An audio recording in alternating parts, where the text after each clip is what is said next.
Okay, Instagram people, my bad. There was no audio. I was still getting shit ready. Like, my bad.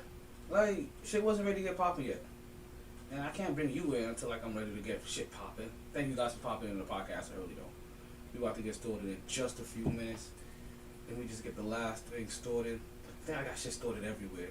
We got Podbean about to come in on the scene. They're about to be popping. We already got the video pushing on YouTube. They're popping. Instagram was over here. They're already here in the building. Let's go ahead and get the live feed ready for what we're going to be using. And then we'll be able to go about our way. I think I'm missing one thing. I am definitely missing one thing. Hold up.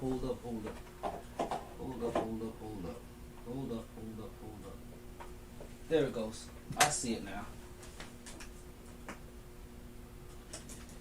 And we are officially ready. Alrighty.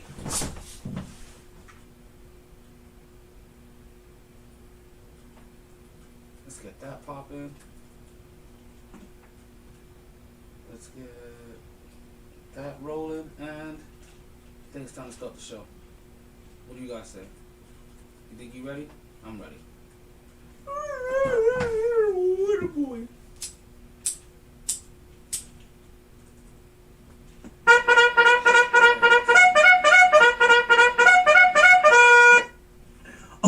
Okay. Big man, you want to hear some hot takes? Let's see how woke you are. You know something about podcasts? Hell, dígame. You kidding me or what, man? I got these 3 drunk uncles with a sports podcast. They say they got fire takes, pure fuego. You find them wherever you listen to podcasts at. If it's what they say it is, you like and you subscribe. Listen, like, and subscribe, yeah. You know how to call into the show? Yeah, man, through the podbean. You'll need headphones with a mic to call in. That's no problem, man. They'll also be at Sharky's, 8:07 p.m. on the first Wednesdays of the month. You may get some free Blue Chew. And they keep receipts or so. If anything happens in the sports world, I see that booty poking out? MyT's gonna drop a tape faster than a rabbit gets fucked.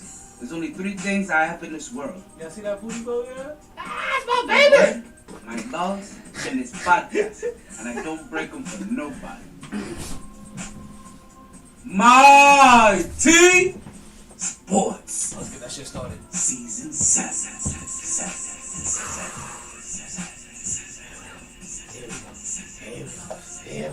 Here we go. And good!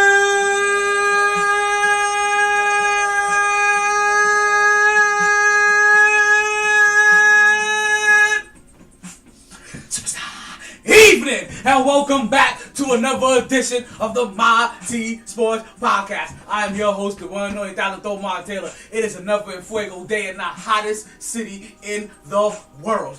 It is November 8th. They said we was going to have highs of 77, lows of 60. You realize you officially listened to Season 7, Episode 27, Excerpt 360. Yeah, we coming around full circle, folks, of the MyT Sports Podcast. And boy, do we have that talk for you today. You know what we got on the docket today? Oh yeah, we going to talk about... What the fuck is that? Get out of here. Who the fuck was that? Oh, that's SB. Oh, what's going on? Oh, that's who's here. We got SB and Mark up in the building. They coming in with their microphones hot and shit. I see you listening at me, looking at you, looking at me, looking at me. Hey, yo. Look at us. They said hi. Yo, what up? People on Instagram. That's all you. What up? What's going on? Yeah, we got a full Yeah, docket. yeah. No doubt, we got a full docket left for you today. Of course, we're gonna get into that tragic Scott concert, and then after that, we're gonna give you later today. We're gonna drop you our Blue Chew promo code. What else we got in the docket today? We're also gonna talk about some Simmons trade because apparently there's some things that's working in the work. Of course, you know we got that Knicks take. You know we stay with that Knicks talk. Whether we lose, whether we win, whether in the light, whether in the dark. You know we stay with that Knicks talk. We're going to talk about that dude Canelo. We're going to talk about the good gone bad. We're going to talk about the sex injuries going on in the NBA. We're going to see if you were able to witness an all-day event. we're gonna tell, hey, who do you want? Do you want that action boss, or do you want that old steady, that no country for old man kind of balls? I wasn't sure if I was going to talk about this, but we definitely going to talk about some daylight savings. I'm not sure about the other topic. I don't think I have anything else left to even give you guys. Anything else is going to be on the fly. So you know what? No and then. No and then. No and then. No and then. No and then. Yo, I see the people popping up in the podcast. I see the drunk uncles coming up in the building. Yo, let's go ahead and start from the bottom to the top. Make it drop that some wet. Alright, yo, Mark, what's going on? Say what's up to the people real quick. Yay, what up? All's good in the hood. What's good? All's good in the hood. Yo, SB, I see you chilling in there too. SB, say what's up to the people real quick. What's up, T? What up, Mark? What up? And I see my boy Ron chilling out there in the cut somewhere. Like I see you in the cut lingering and shit. Man, come out, get out those bushes and take those binoculars from around your neck. Step into the light where niggas can see you and shit, man. Stop being a creeper. Hop up in the room. Say what's up to your boys. As you know, we about to start the podcast. Hey yo, how do we start the podcast off every day? How do we start the podcast off every single day? You know how we started off? With a motherfucking celebration, bitches. So let's go. Hey! Hey, yeah, it's your birthday. You said it's your birthday. We start off every podcast with the birthday shout-outs, people. I hope you get ready. Put your hats on. Get your birthday cakes. Get your shots. Get your blunts. Whatever you do to celebrate, get that shit ready. Let's go again. From the top to the bottom, that's some wet. Let's go. Hey, yeah, it's your birthday. You said it's your birthday. Check it. Yeah. Because it's your birthday, we sing happy birthday. Check it, yeah. Check it, yeah. Okay, we had a whole entire weekend of birthdays that passed, and actually for the first time in a long time, we got birthdays every single day. So let's start out with the birthday shout out. The first birthday we gonna give a shout out to is to my homegirl Jacqueline DeMoya Dooley. And the reason why she got so many damn last names is not because she's Spanish, people. See, that's what you get for stereotyping. But it is because she got married, folks. And she got married to Mr. Dooley. And I was at their wedding. And I was out there and I was dancing. And I was getting my caliente, Besame, Angie Martinez. Can I get a date on Friday on? You understand? It was a celebration, bitches. Ha ha ha. It was one of those kind of days. So, I want to say happy birthday to my homegirl Jacqueline DeMoya Dooley. Also, that was on the 16th, so that was on what, Saturday? So then we had a birthday yet. We had birthdays yesterday, which was on Sunday. Now I know Sundays is normally reserved for football. Sometimes you get to forget birthdays, but not this time. This time around, we actually remember some birthdays. I want to say happy birthday to my homegirl Cody, Roxanne, Lauren. Right? Cody, Roxanne, Lauren happen to be a homegirl of mine. Let me see. Around the way. You know what I mean? Drinking partner. Also used to work at TGIF. But not only is it your birthday, but I also saw that you were about to drop that new hit single. Meaning she is pregos, folks. Yeah, I mean she's pregnant. Like she's like this pregnant. Like you understand? I think she's like 14 centimeters dilated or some shit. Is that a such thing? 82 centimeters dilated? I've been a Knicks fan since 1729. I ain't never seen anything like this in my life. Like she's 142 centimeters dilated. I'm saying she's huge. But it's okay though. Congratulations to you.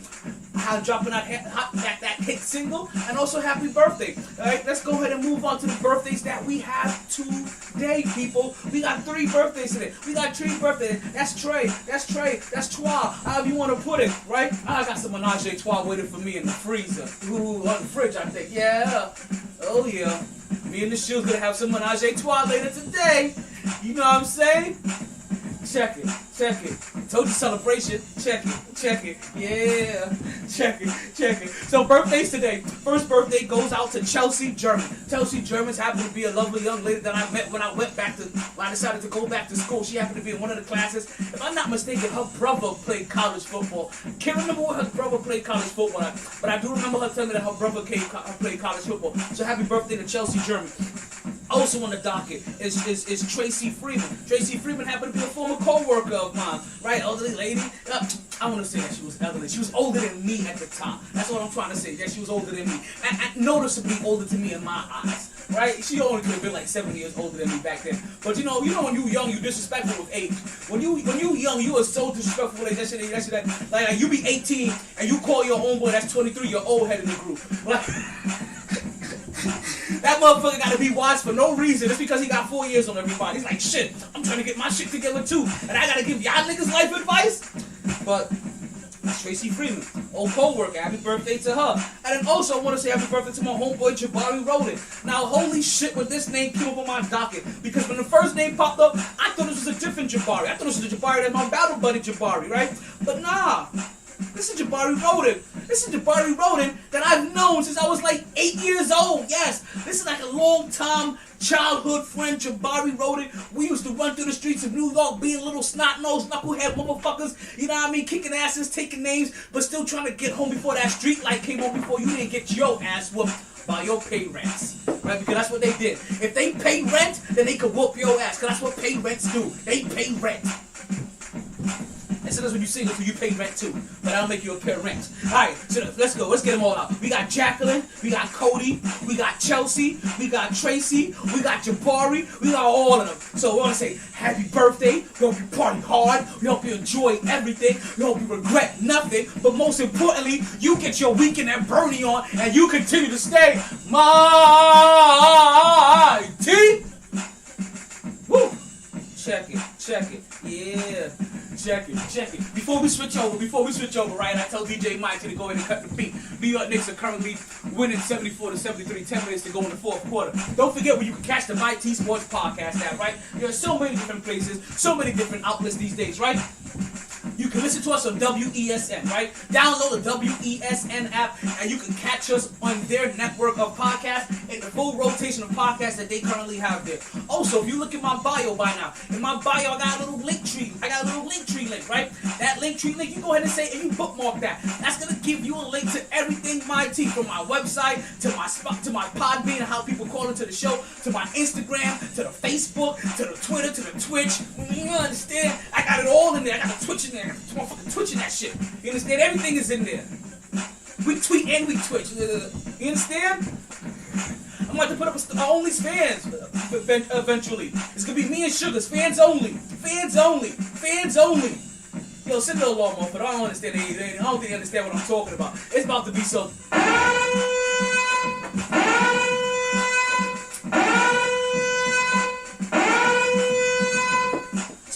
On the Linktree app, right? Also, just tell your smart speaker, right? Tell your smart speaker, play the latest episode of the MyT Sports Podcast, and it'll go ahead and pull up whatever you listen to podcasts at.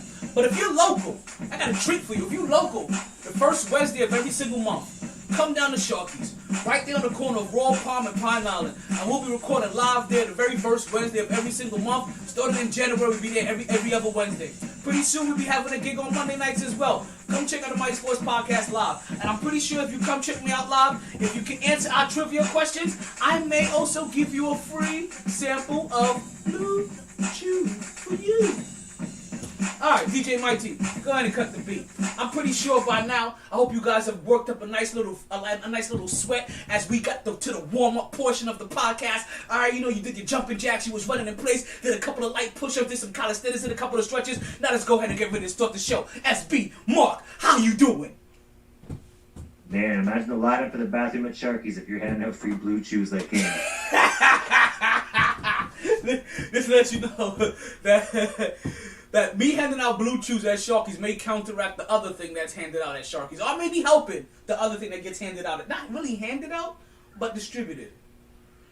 That's a wage. Your body's waging a war against itself at that point. You just exactly. It's like the Seinfeld episode with the black and white cookie. Like something is going on in there. I don't know what, but they ain't agreeing.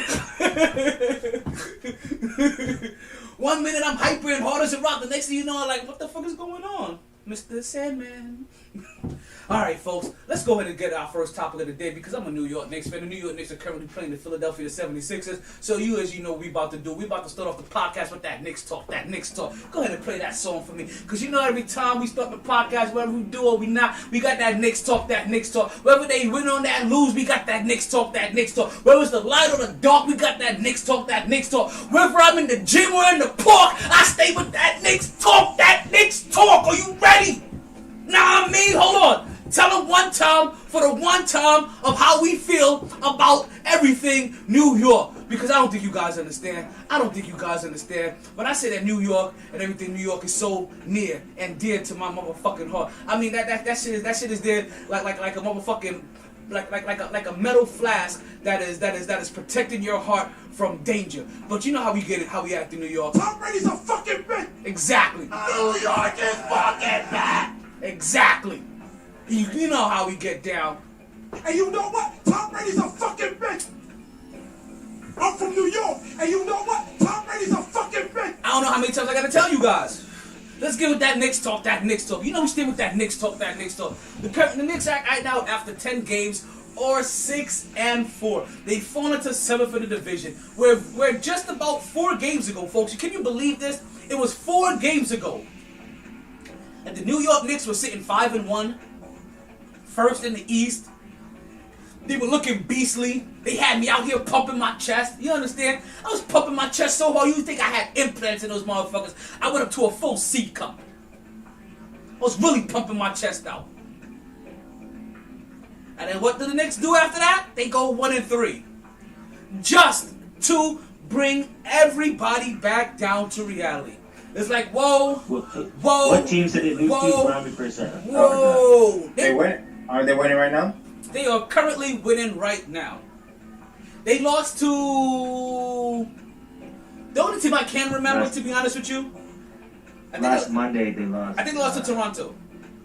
Oh, that's right. They lost to. No, they didn't lose to Toronto. Yeah, they did. They had a 4th quarter loss, which kind of brings me to my problem. The New York Knicks, the last game that they lost was to the Cleveland Cavaliers, right? 126-109. The New York Knicks lost, and I'm starting to see a pattern. And that pattern is a 4th quarter pattern. Where the New York Knicks just aren't getting it done in the 4th quarter. Now, I don't know if they're a better team that plays from... I can't even say they're a better team that plays from ahead than they play from behind. Because we've seen it all from them. We've seen them up against good teams, and we've seen them lose. Or up against bad teams, I should say, we've seen them lose. We've seen them behind against good teams, and we've seen them win. And regardless if they've won or they lost, I feel like every time they come a little flat in the 4th quarter. New York Knicks are currently trying to hold on to a lead right now, 83-79 against the Philadelphia 76ers. Even this is a game that they were up at one point in time by 16 points. I remember even hearing, the Knicks are on a 10-2 run. But the Philadelphia 76ers are coming back. Even though they don't have a couple of their starters, you see the 76ers starting to fight. Now, this is the second time, if I can remember, that the New York Knicks are going against the 76ers this year. The New York Knicks are currently leading the series 1-0. They whooped that ass that first time. And the New York Knicks are looking to see if they can repeat that same incident, that same thing again. I said, it's so weird who the New York Knicks beat. Because they lose to Cleveland, they lose to Toronto, but they beat Philly and they beat Milwaukee. Where the fuck they do that at? Somebody tell me. But you know what? Yo, you thought Trae Young was still good? Fuck Trae Young! Fuck Trae Young! Fuck Trae Young! Fuck Trae Young! I just had to get that out there. I'm sorry. Yo, you thought Trae Young was still good? Fuck Trae Young! What the fuck, baby? That's what I be saying. What the fuck? Every single time the New York Knicks go into have one of these games where they blow a lead, where they have an easy victory, seems like they should have an easy victory, they end up losing. So when I'm starting to Hawks broadcast listen to that fuck Trae Young be like, no, they're saying let's go Brandon. Can I tell you that when I go on sugar, see my sugars over here. I see you looking at me, looking at you, looking at me, looking at you. Mwah. Mwah. Sorry for everybody else that's watching on Instagram. I don't mean to get all mushy fought on you, but that's my sugars over there. You understand? That motherfucker's sweeter than candy. That's why I call her sugars. Alright, I'm telling you, listen, I already got diabetes. I'm 39 years old. I've only been dating her for 7 months. I didn't have diabetes 7 months ago. But fucking with her, I got diabetes now. Sugars. I don't have diabetes for real people. What comedian is that? He says they call it the sugars.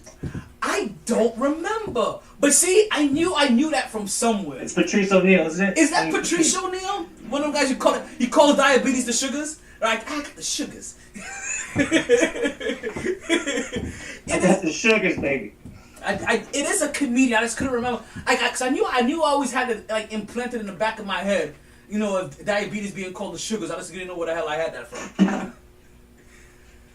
New York Knicks. Back to the Knicks. Now, as I said, the New York Knicks have a fourth quarter problem. Well, they're just not finishing out games as strong as they would like. And what may be even more concerning is that the New York Knicks may be playing up or down to their competition.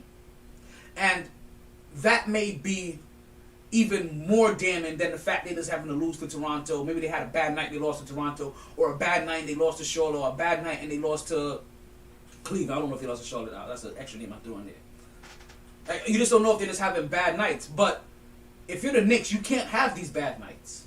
These bad nights aren't allowed anymore. You aren't the Knicks of old. And when I say the Knicks of old, I'm talking about last year, right? You're not last year's Knicks. People actually know about you a little bit. Also, you can't rest on your laurels from last year. Like, oh, you know what? We're a good team now. So for some of these other lesser teams, we don't need to get up as much. No. En contraire, mon frère. Now you have to understand, for all of those bad teams now, you do have to get up even more because they're testing themselves against you. They kind of consider you middle of the road. They don't consider you championship contender, but playoff contender, right? A playoff team. And for these teams that aren't making it anywhere or are struggling earlier, that we don't believe that they're going to make it anywhere, and they're struggling early, but they still have faith. They still have faith. And the fact that they still have faith means that they're going to play you hard early in the season. In these first couple of games, they're going to play you hard early, and you can't have that. You can't have, my hair is a hot mess right now. I didn't even realize that shit, right? You can't have these letdowns. You can't take bad teams for granted. You have to go at every team like you did last year, where everybody's a challenge. Everybody is a team to beat. Everybody has a bullseye on their chest, and you're trying to go right through their motherfucking chest. You can't have these down games. It's unacceptable. And plus, it's not conducive to winning. And it's not conducive to the kind of team that you are. You're not Milwaukee. You're not Philly. You're not Golden State. You're not some of these teams that we consider serious contenders. What you are kind of doing, you're looking kind of like the Lakers. And we ain't talking about the Lakers that you think of every time the Lakers, the word Lakers pop in your head. We're talking about these current Lakers that are 5-5. These current Lakers that have Russell Westbrook making airball 20-foot shots. You look like them. Some games. You're only one game above them. But you look like them. At times where you think you're a little too cool. You're a little too.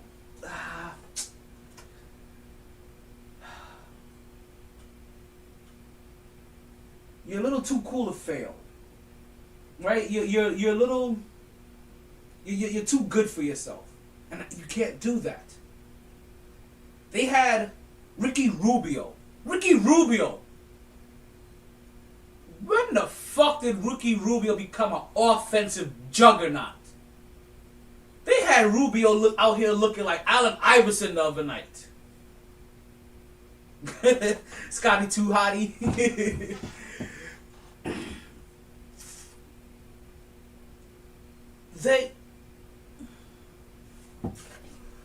Ricky Rubio dropped 37 points. 37 points. Guys, the phone lines are open on the MyT Sports on the MyT Sports podcast.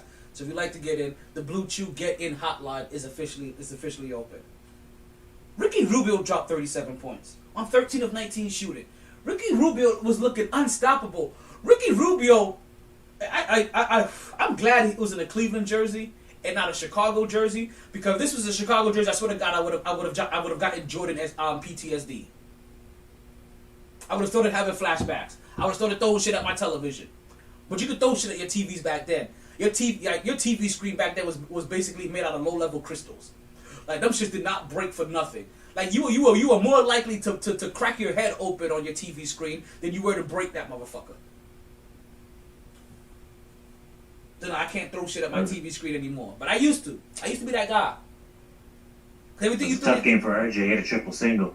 Oh my God, RJ had a struggling game. He was 3 for 13 or some shit like that, I think he was. Ended up having only 6 points. Triple single. Had a Draymond Green last year kind of stat line. We talk about triple singles. But one thing that we are going to talk about, right? I told you that the New York Knicks are playing the Philadelphia 76ers. Currently, right now, their Knicks are still holding on to the lead, 89-88, with just about 6 minutes to go. Probably a little bit less than that left to go in the fourth quarter. One thing that we will pause to do, right? Even though right now Philadelphia is our current rival right now because we're playing now. Let's pause to give a little shout out to Doc Rivers. Maybe this can help reset my emotions. Let's give a little quick shout out to Doc Rivers. Big up. Before this game, they played the Chicago Bulls, and they came away with a victory. That victory marked the 1,000th win for Doc Rivers. Again, obviously, as we all know, this is not only a "Are you good" award. This is also a longevity award, or a longevity acclimate, right? Accomplishment, accolade. But still, to be in the game that long, to have the opportunity to get 1,000 wins, because you're not getting 1,000 wins if your win-loss record is looking the opposite. Basically, he ain't getting 1,000 wins if he was sitting here at 15,000 losses and 1,000 wins, or 1,500 losses and 1,000 wins. He wouldn't have gotten that opportunity. I'm sorry. Like, you can't tell me anything different. So the fact that he's getting there and he managed to get to 1,000 wins, big up to Doc Rivers. Now, there's times that we are very hard on Doc Rivers, rightfully so. We don't believe that Doc Rivers is as good as a coach as he gets credit to be at times. Basically, he got that one chip in Boston, and that really helped catapult his career, and really helped with how players, current and future, coming into the league look at him, but also how the media talks about him and how we view him for a while. But to me, I'm sorry, like the shine of that ring that he has wore off a long time ago. Am I wrong for that? Am I wrong for that belief that the luster of that I think if he retires 10 years ago, he goes down as one of the GOATs. He does. I think the Clippers 10 years took him down a peg, and I think the Sixers 10 years take him down a little bit further. And Ben Simmons isn't helping anybody. Like Ben Simmons really isn't helping anybody. I will talk about some of these Ben Simmons. Actually, you know what? I think we'll transition directly into that. As the New York Knicks are currently took the lead back up to 94-88 with just under 4 minutes to go in the fourth. Max Seal has the ball, he runs in, he gets a little floater, and that ball comes off. Now, before we talk about and we do our transition to some of these Ben Simmons trade, right? You guys hear that notification. I have a reminder for Talon. You guys all hear that notification. If you guys know the podcast, you look at your time and you see what time it is. It's officially 9:07. And at 9:07, you guys know what happens here. Mark, where the fuck you at? Alright, what we do at 9:07 is that we like to pay a little homage, give a little shout out to something that was started by my homeboy, 21 Mark, which he likes to call the 21 light salute. And this is all about my homeboy, the 21 Mark salute or whatever. And something that he does is that we like to flick our lights 7 times for all those that have been affected and impacted by the COVID pandemic. So if you guys don't mind, we're going to go ahead and you're going to see these lights start to flicker 7 times. We're going to take care of that now. So, for everybody here, and for everybody on radio, like I said, this makes for awkward radio, obviously, so just bear with me as I talk you through this. So that's 1, we've just begun. And that's 2, we're almost through. That's 3, okay. 4, just a few more. 5, for those alive. 6, let's continue to stay in this mix. And 7, for all those that have been lost in heaven. That is the 21 light salute started by my co-host Mark. Hope you guys take that moment of silence and as we pay a little bit of respect for everybody that was impacted and all the lives that we have also lost through COVID. Now, let's go ahead and transition to somebody else is about to be lost. But not through COVID, but just through sheer stupidity and through sheer butthurtness. You would thought he took, I did not even though nobody, because, thank you, appreciate that, SB. Right? And that is one Ben Simmons. As you guys know, we're watching the Philadelphia 76ers game, and Ben Simmons still has not played a game for the 76ers so far this season. And all we want to know is, What the fuck, baby? what the fuck? Like, I don't get it. Like, I really don't. Only because I played ball my whole life. Like, I've played basketball my whole life. And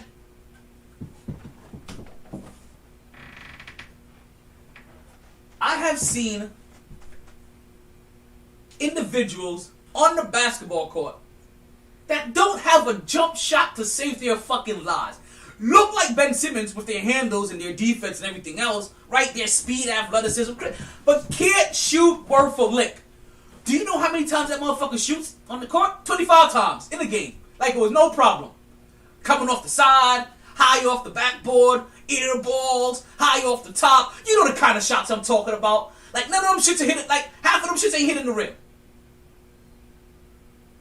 They're going every which way.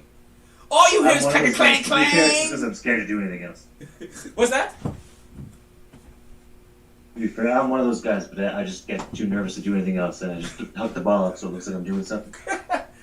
So we've all seen that guy that really can't shoot for shit. But he shoots all the time. Ben Simmons, you are playing a game that's called basketball. This game of basketball, at some point in time, requires you to shoot a ball into a basket. You're getting paid millions of dollars, literally, to shoot a ball. And you're scared to do it. You're scared to do it. I wish cops had this mentality. I wish cops were scared to shoot as much as Ben Simmons was. I wish cops had Ben Simmons' problem. I don't want to shoot. I can't shoot. The only way I can shoot is if I'm in another separate room by myself. Bang, bang! But nah. 26 million. I think it's $19 million. I think he's getting this year. $29 million, something around there. Don't want to shoot. Can't shoot. Refuses to shoot. And now, because you refuse to shoot when it mattered the most, you don't want to play for your team. People, stop me when it sounds like a kid is throwing a tantrum. Somebody, anybody, please tell me why. Because Ben Simmons even still in Philly. For all of the vetting that they do and all of the background shit that they do, nobody saw this coming. Nobody saw that. Like Ben Simmons makes Prince look tough when it comes to light-skinned people. Like he really does. Like you're supposed to be Australian. Like you played rugby. How the fuck are you this soft and you played rugby? I won't even play rugby. Like fuck that. I barely like playing football with pads. The only way I'm slamming into another human being on a regular basis is if I'm having sex. Other than that, it's not happening. The Blue Chew code for the people? It's coming. I don't get Ben Simmons. Which makes it even worse that I don't get the trades around him. But there's trades popping out around him. Left and right. Well, obviously until he gets traded. We're going to get trade rumors. Now, some of the ones that we've heard in the past, right? CJ McCullough for Ben Simmons. Right? You guys know the one that we have presented here on the podcast. We call this our sleeper trade. And the reason why it's a sleeper trade because if you know how Toronto works, it's the trade that nobody talks about, it's the trade that happens.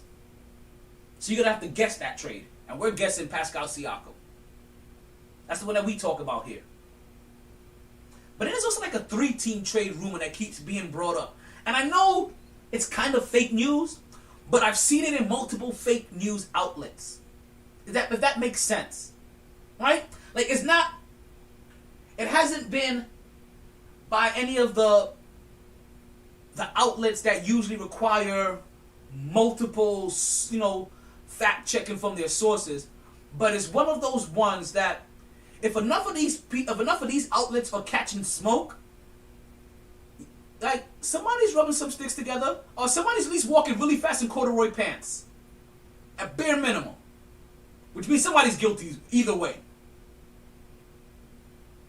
There's a 3-team trade that's being talked about. Look, the New York Knicks are going to pull out this victory. Current score right now, 102-93. Just under 35 seconds left to go.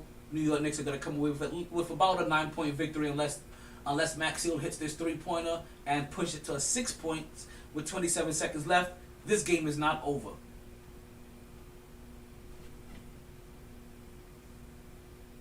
So there's a 3-team trade that... Wait, dude is playing pass out of Filippo. What? I don't even know what that... I don't even know what that was. I couldn't even read that.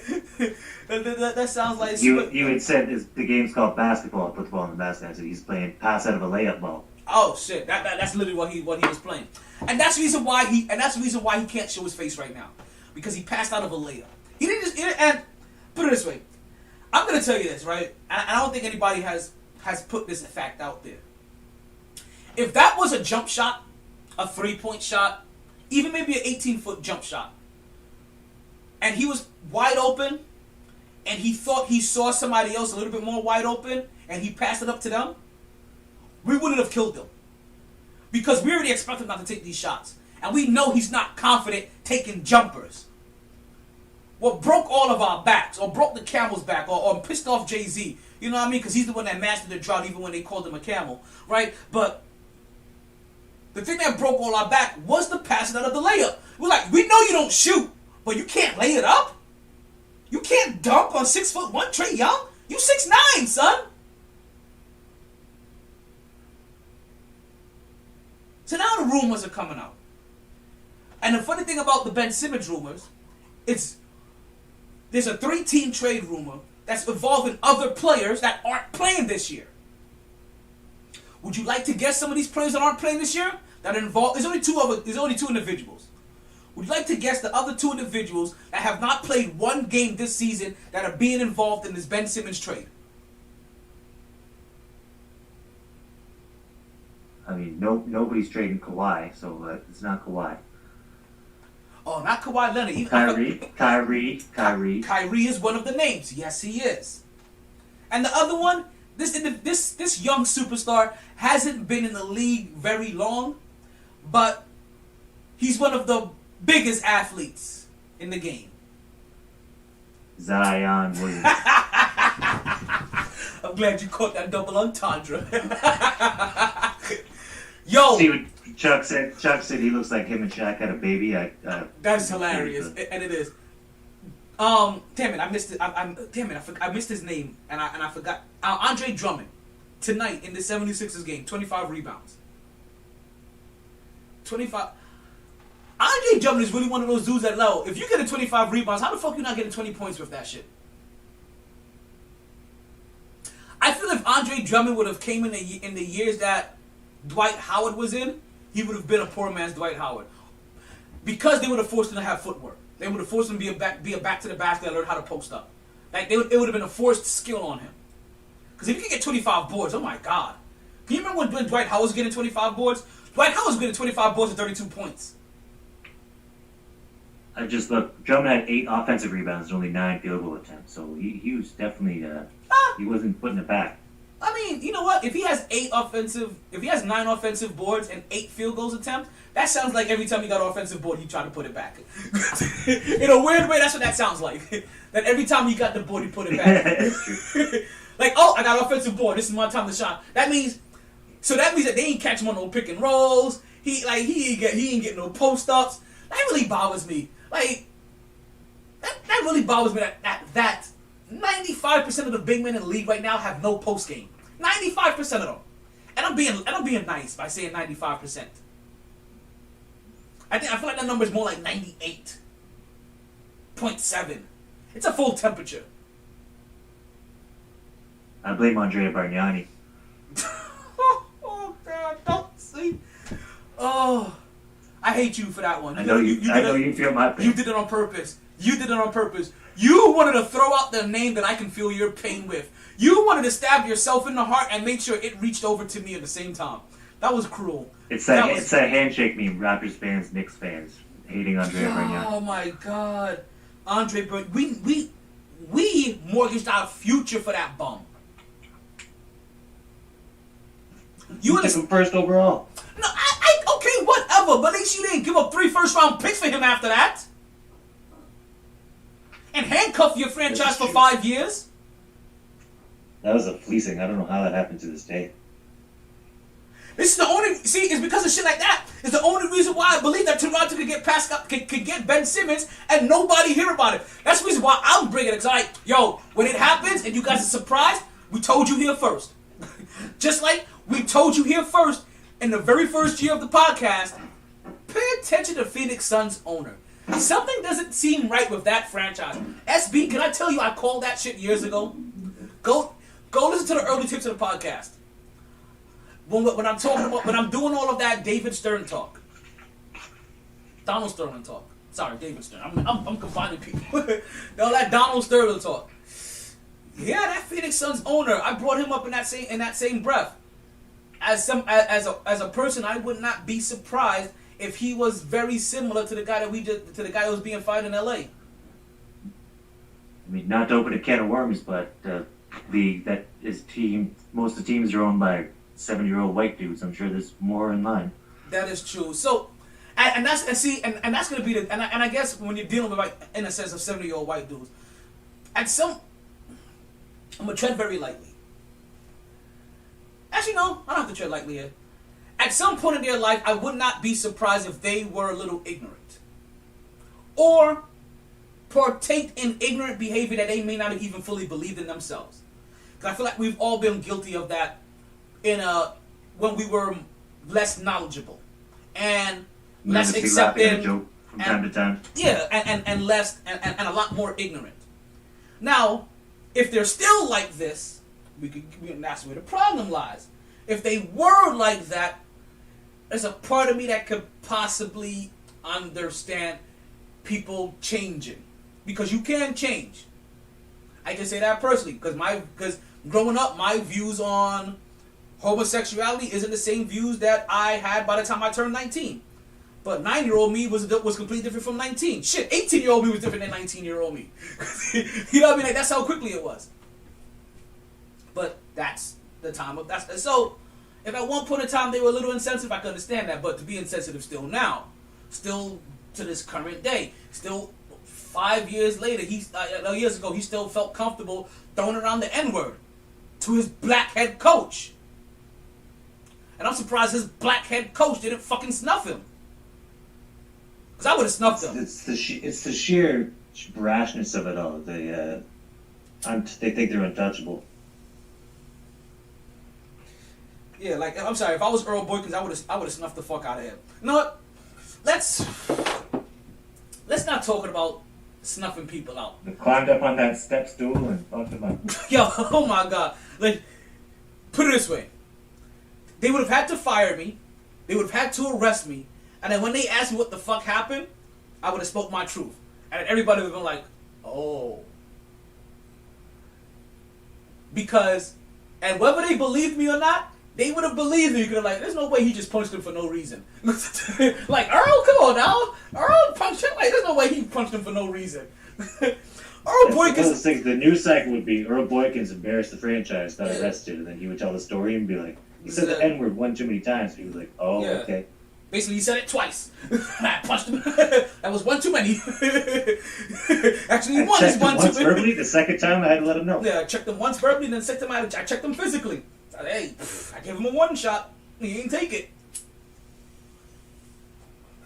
You know, that was a better warning. Let me stop. Let me not make this a pick on cops day. I randomly said that about Ben Simmons, and now it's stuck in my head about cop shootings.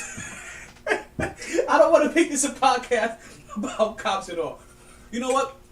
Let's go ahead and uplift this podcast a little bit. Let's go ahead and change gears. And let's talk about something that can uplift you and help you change gears. And that is called Blue Chew, folks.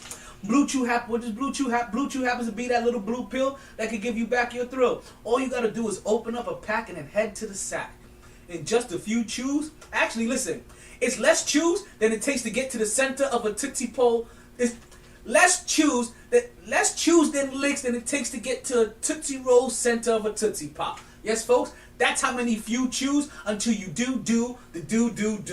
And folks, with the same active ingredients as Viagra and Cialis, trust me when I say this is one opportunity that you just can't miss.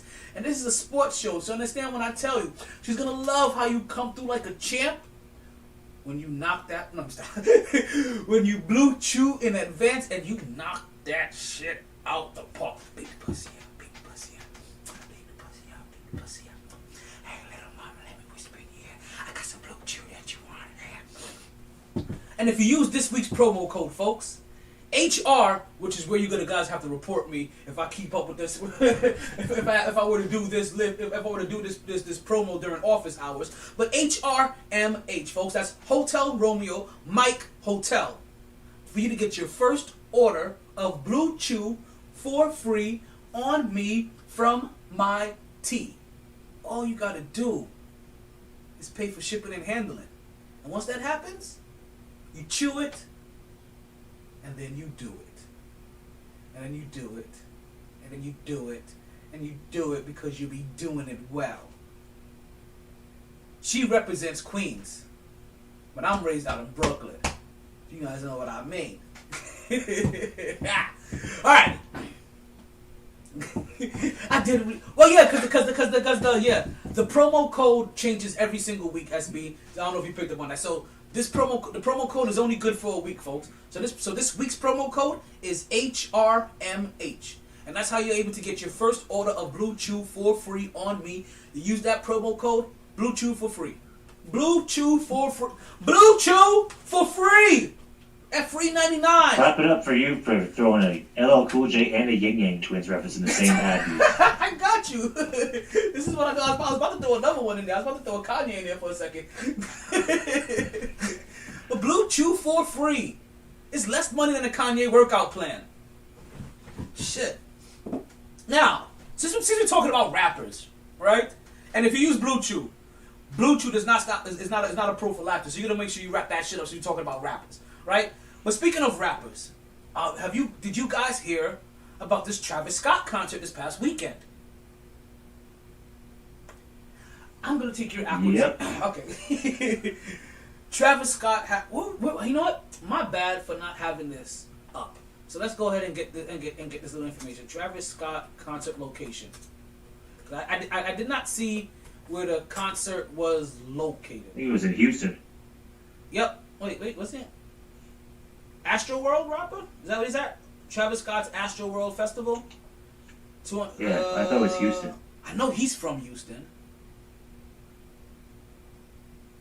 Where is Astro World located? Okay, let's see. Six Flags, Astro World Festival, America held. Yep, Houston, Texas. At the NRG Park, on the former site of the Six Flags Astro World. Okay. Gotcha. So, was that old dancing man from the commercial there just ripping it up? What's that? The Six Flags commercial, that old dancing man? Oh, shit. That dude. Oh, God.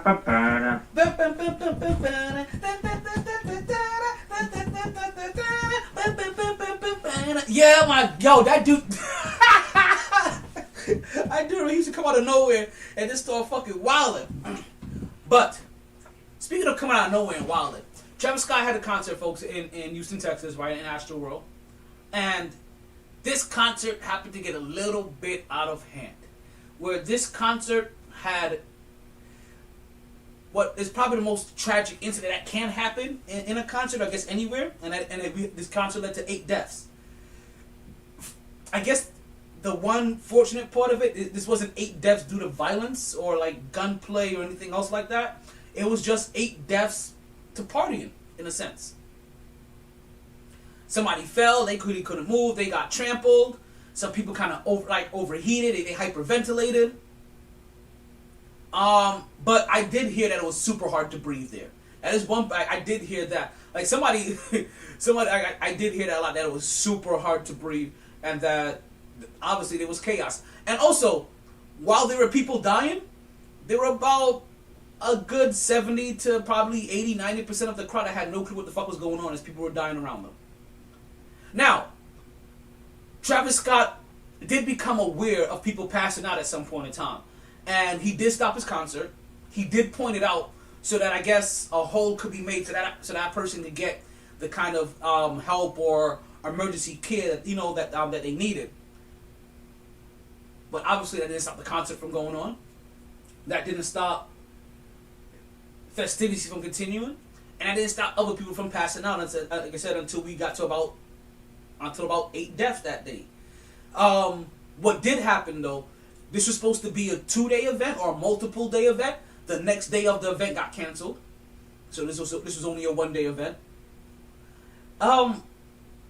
This death, or these deaths, obviously, is one thing that's you're probably going to notice, or is already in the mix or in the talks. This is going to lead to new rules and regulations for safety protocols, capacity. Well, I guess capacity is part of safety protocol, but structural protocols, capacity protocols, overall safety protocols when it comes to concerts and things of these natures. You're going to start seeing some kind of new rule change. Why wasn't there rule changes before? Who knows? Because I'm pretty sure this is the first concert where we've had injuries, hyperventilation, or death due to trampling. I actually kind of think in a weird way that when you buy a ticket to a concert like this, that part of you is signing a disclosure agreement that you may run the risk of being trampled in a concert environment. I know you don't, but a part of me feels like you do. Because if you don't think that there's a possibility of being trampled at a concert, then you didn't come there with all reality.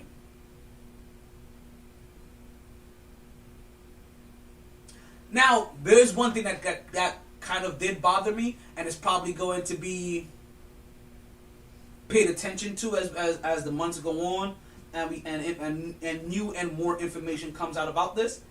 But it is already being rumored that Travis Scott was warned about the safety issues that this venue may bring. Now, who knows what a warning is? Is a warning is that, hey, you shouldn't do this, la la la la, or hey, keep in mind that this may happen. Like, how warned were you? Were you warned to the fact it's like, hey, don't do this. If you do this, possibly get some fines. If it leads to some deaths, then you could possibly be held reliable. Or was it, hey, we strongly suggest that you don't have more than this or more than that or have this? Like, what was the warning? Because when people say warning, this has happened before, so the warning should have been the first time it happened. Yeah, but it wasn't. It hasn't. It hasn't been. So I take it this news made it all the way up to you. How did you feel? How did you feel when you heard this news pop out? Same way I feel about most things. I think the outrage is probably a little bit too much, and he's getting maybe more heat than he deserves for it. But also, people that defend him blindly, I think, are a little silly too. It always comes out in the middle, I think, in some way. Like, he definitely bears a lot of responsibility for what happened, but he shouldn't be like crucified for it. But also, we should accept his end of it. I kind of feel like, because there's a middle here, right? Because if warned isn't the proper word, then he was at least aware that, and maybe that's the word they should have been. He was at least aware that there may be a possibility for injury. But also, this is, like you said, this isn't the first time this has happened. This isn't the first concert, so he shouldn't be the poster boy, right? This isn't the first Travis Scott concert this has happened, is what I'm saying. Like, it's Oh, this is not the first Travis Scott concert this has happened at? No, I don't know. I don't believe there was deaths or anything the first time, but there's a bunch of stuff being posted online of a concert he had a couple years ago where he encouraged people to rush the security gates and like, they can't stop you all, and like everyone rushed the stage and people were canceled. Okay, that he could be blamed for with deaths. Luckily for him on that one. And if he didn't do it this time, then... But that's kind of like... Unless he ensued the crowd this time, I don't want to compare it to that time. Because in that past, he ensued the crowd.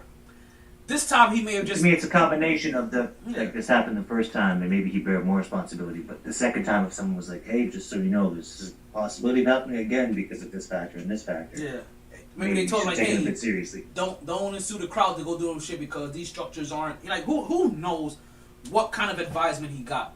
But, no, he definitely needs to, I guess, do some part to express and make it known his remorse, right? And accept some kind of culpability and involvement in this, but not be the poster boy for individuals being trampled at concerts. Because I'm pretty sure there was people being trampled at Michael Jackson concerts. I'm pretty sure there was people being trampled at Beatles concerts. I'm pretty sure there were people being actually, Bob Marley concerts, the one place I'm pretty sure people weren't being trampled. Stand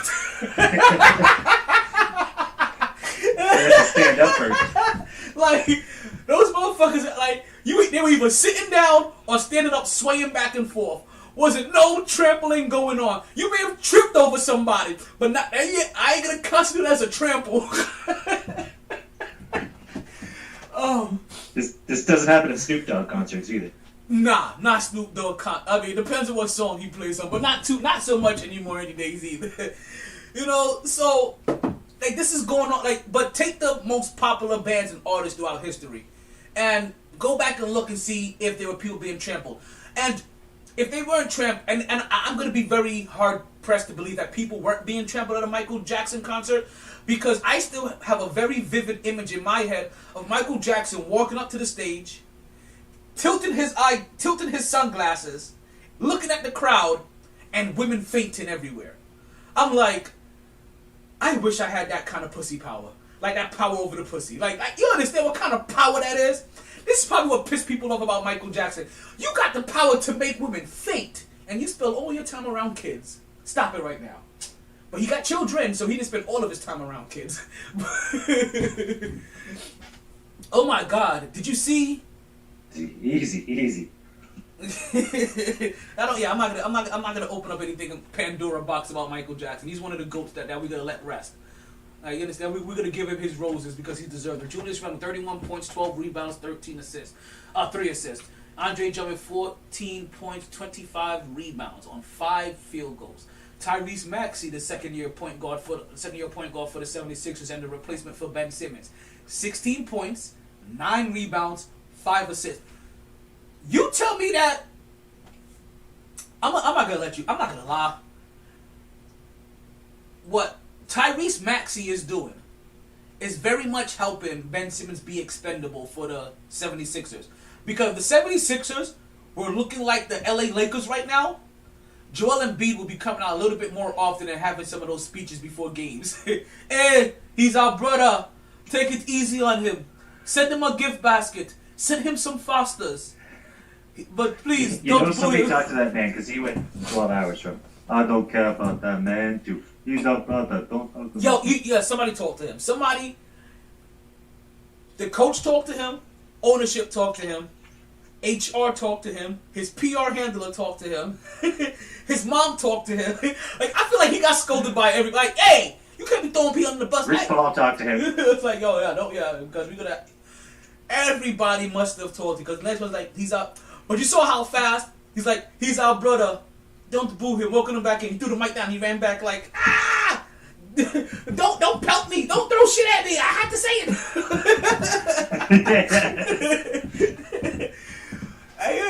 Yeah, for real. But I feel if the 76ers were struggling, we'll be hearing a lot more statements like that from Ben Simmons and the 76ers camp. But the fact that Tyrese Maxey is playing as good as he is, right? And you tell me, 16 points, 9 rebounds from a guy that isn't 6'9" like Ben Simmons is, and is considered an athletic freak.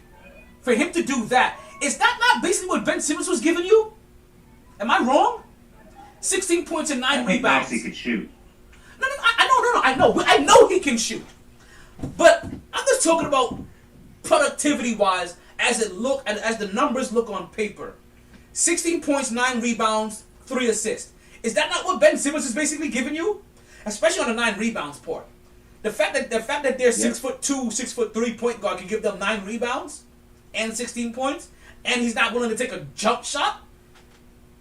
Shout out to my co-host KJ, because he had his eye on Maxey last year as a rookie, and he was like, "Yo, we really need to watch this dude." And I'm like, I feel you about how, and I'm basically quoting myself.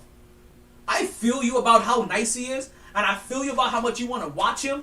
I just can't watch him yet this year, because unless Ben Simmons is going to be out of this team in the next year or two, there's no reason watching the guy that's going to come off the bench and only get 16 minutes a game behind him.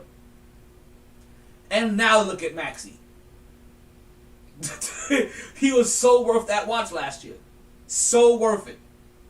And especially part of me love watching this 76er and Knicks matchup, because the 2 point guards, Tyrese Maxey and Emmanuel Quickley, were both teammates in college. And Maxey was the starting point guard that Emmanuel Quickley basically took his job. Or didn't quite take his job, but forced the coach to say, you know what, we're going to start these 2 guys together. I'm not going to bench you, Maxey, but I fully believe that this guy is playing as well as you. I'm waiting for the MB press conference. We don't need Ben Simmons. We got Farzan Korkmaz. Oh, Korkmaz went off tonight too. He's a bad man. I make a joke, but easy. But you see, this is also probably an effect of, you know what, Ben Simmons isn't there, so some of these other guys, as they get minutes, there's minutes without Ben Simmons there, and they feel a little bit more loosey-goosey in their role. A little bit more loose to play more freely, to be able to do what they do, that they can be successful and make their team successful. It's kind of like how the Cleveland Browns play better with Odell Beckham Jr. for some reason. You know what I mean? Like, I think, like... Cleveland! This is for you! So let's get back to some of these Ben Simmons trades, right? I told you there's a 3-team trade and it's working. Zion Williamson, Kyrie Irving, and then Ben Simmons. I think Zion goes to Brooklyn, Kyrie goes to Philly, and Ben goes to New Orleans. In this trade that I hear. There's also another one that's going on with the Boston Celtics. And this is the one that kept on popping up a little bit more today. And that's Ben Simmons to Boston. And any trade that sends Ben Simmons to Boston is gonna have to, at bare minimum, involve Jaylen Brown. Can I tell you what I think happened? I think after those Marcus Smart comments, Boston got on the phone to Philly and tried to see if they'll take a package that involved Marcus Smart. And while trying to keep Jaylen Brown and obviously Jason Tatum, which is obviously a smart thing to do. You try to keep those 2 guys and get rid of Marcus Smart. Then Marcus Smart wants to be flipped at the lip or whatever recently and try to stir the pot. But Marcus Smart wasn't wrong. He was just trying to hold his guys accountable. And he's the Draymond Green of that team. He's the voice. He's the guy. He's the motor mouth. He's the engine that gets them going. He's the guy that holds them accountable.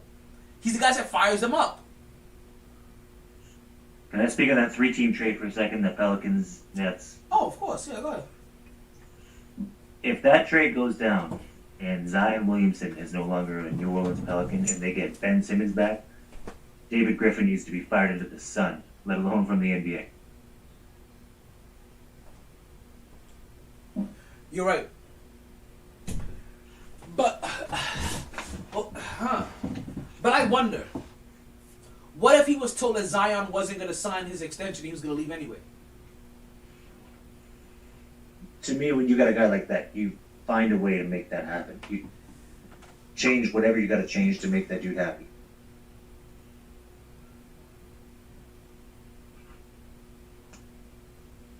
So the Knicks the Knicks snapped the 76ers 6-game winning streak. That's good. I feel you. I don't disagree with you. I personally, if I'm New Orleans, just don't know if Zion is the guy to keep, to be honest with you. He's a mega star, and he has gravitational pull because of how I don't see it. I'm sorry. I still I consider. don't necessarily know if he is either, but at some point, if you're that franchise, you've got to put your eggs in someone's basket. Like, if you give him all he wants and it doesn't work out, then at least you tried. You know what I mean? That's true. Hey, but you know what though? I'm have to agree with you on one thing. If they lose Zion this easily, then something's gonna have to happen there because you would have lost now Anthony Davis, Cousins, Chris Paul, Zion. Like, there's something wrong with your franchise. And then if you lost Zion and he didn't even sign his first extension, then yeah, you're gonna be looked at as a shit GM because everybody signs that first extension. And the first GM that doesn't get that first player to sign that first extension because that player started a new trend, they're gonna shit on that first GM that happens to. They're gonna really shit on him. That's to my point, though. You got to do whatever you can to keep him. They should try. I definitely feel like I don't see why they wouldn't try. And I don't know why I even want Zion out of Phoenix. Not out of New Orleans. I just don't think he deserves to be there. But maybe that's where he needs to be. Because right now he's injured. He's not playing. He's up to like 420 pounds. He's looking like Earthquake out there. Oh baby! Oh baby! Oh, I saw that Earthquake Escalade. He's looking like Escalade out there. Go. Shut up, John Tenta. Earthquake. If you guys don't know who I'm talking about, you guys look up Escalade from the And One mixtape days. That's who Zion Williamson is looking like right now. He's looking like that big refrigerator motherfucker. I was trying to think of something funny to say back to that, but that's a perfect comparison. There's nothing you can say. Just Escalade. So this is a part of me that I've always. I know if my co-host KJ was here, he'd be shitting all over me. I've always considered Zion Williamson basically just a better version of Kenneth Faried. And I'm still not seeing much more. And I understand that Zion Williamson has a little bit more handles, but he has no more handles to me than I would assume if they would have put the ball in Kenneth Faried's hands and forced him to bring the ball up and trained him for that during the off season and during the season and through preseason and through summer league, that he would look just as efficient as Zion Williamson. Right? It's all about what you get trained to do, and what they're willing to put the time in. And look at him like Kenneth Faried, a better version of Kenneth Faried, but kind of a Kenneth Faried guy. He's not Charles Barkley. If you told me Kenneth Faried was Jay Crowder and Jay Crowder was Kenneth Faried, I would just. I can't tell those two guys. I can't tell Jay Crowder away different than There's about like 3 of them. To be honest with you, like there's about like 3 of them or so that I really can't tell. Is Jay Crowder? Who's the other one? Shit. One played for Cleveland, and then one played for Phoenix, and I think one played for LA. I think all 3 of those guys is Jay Crowder.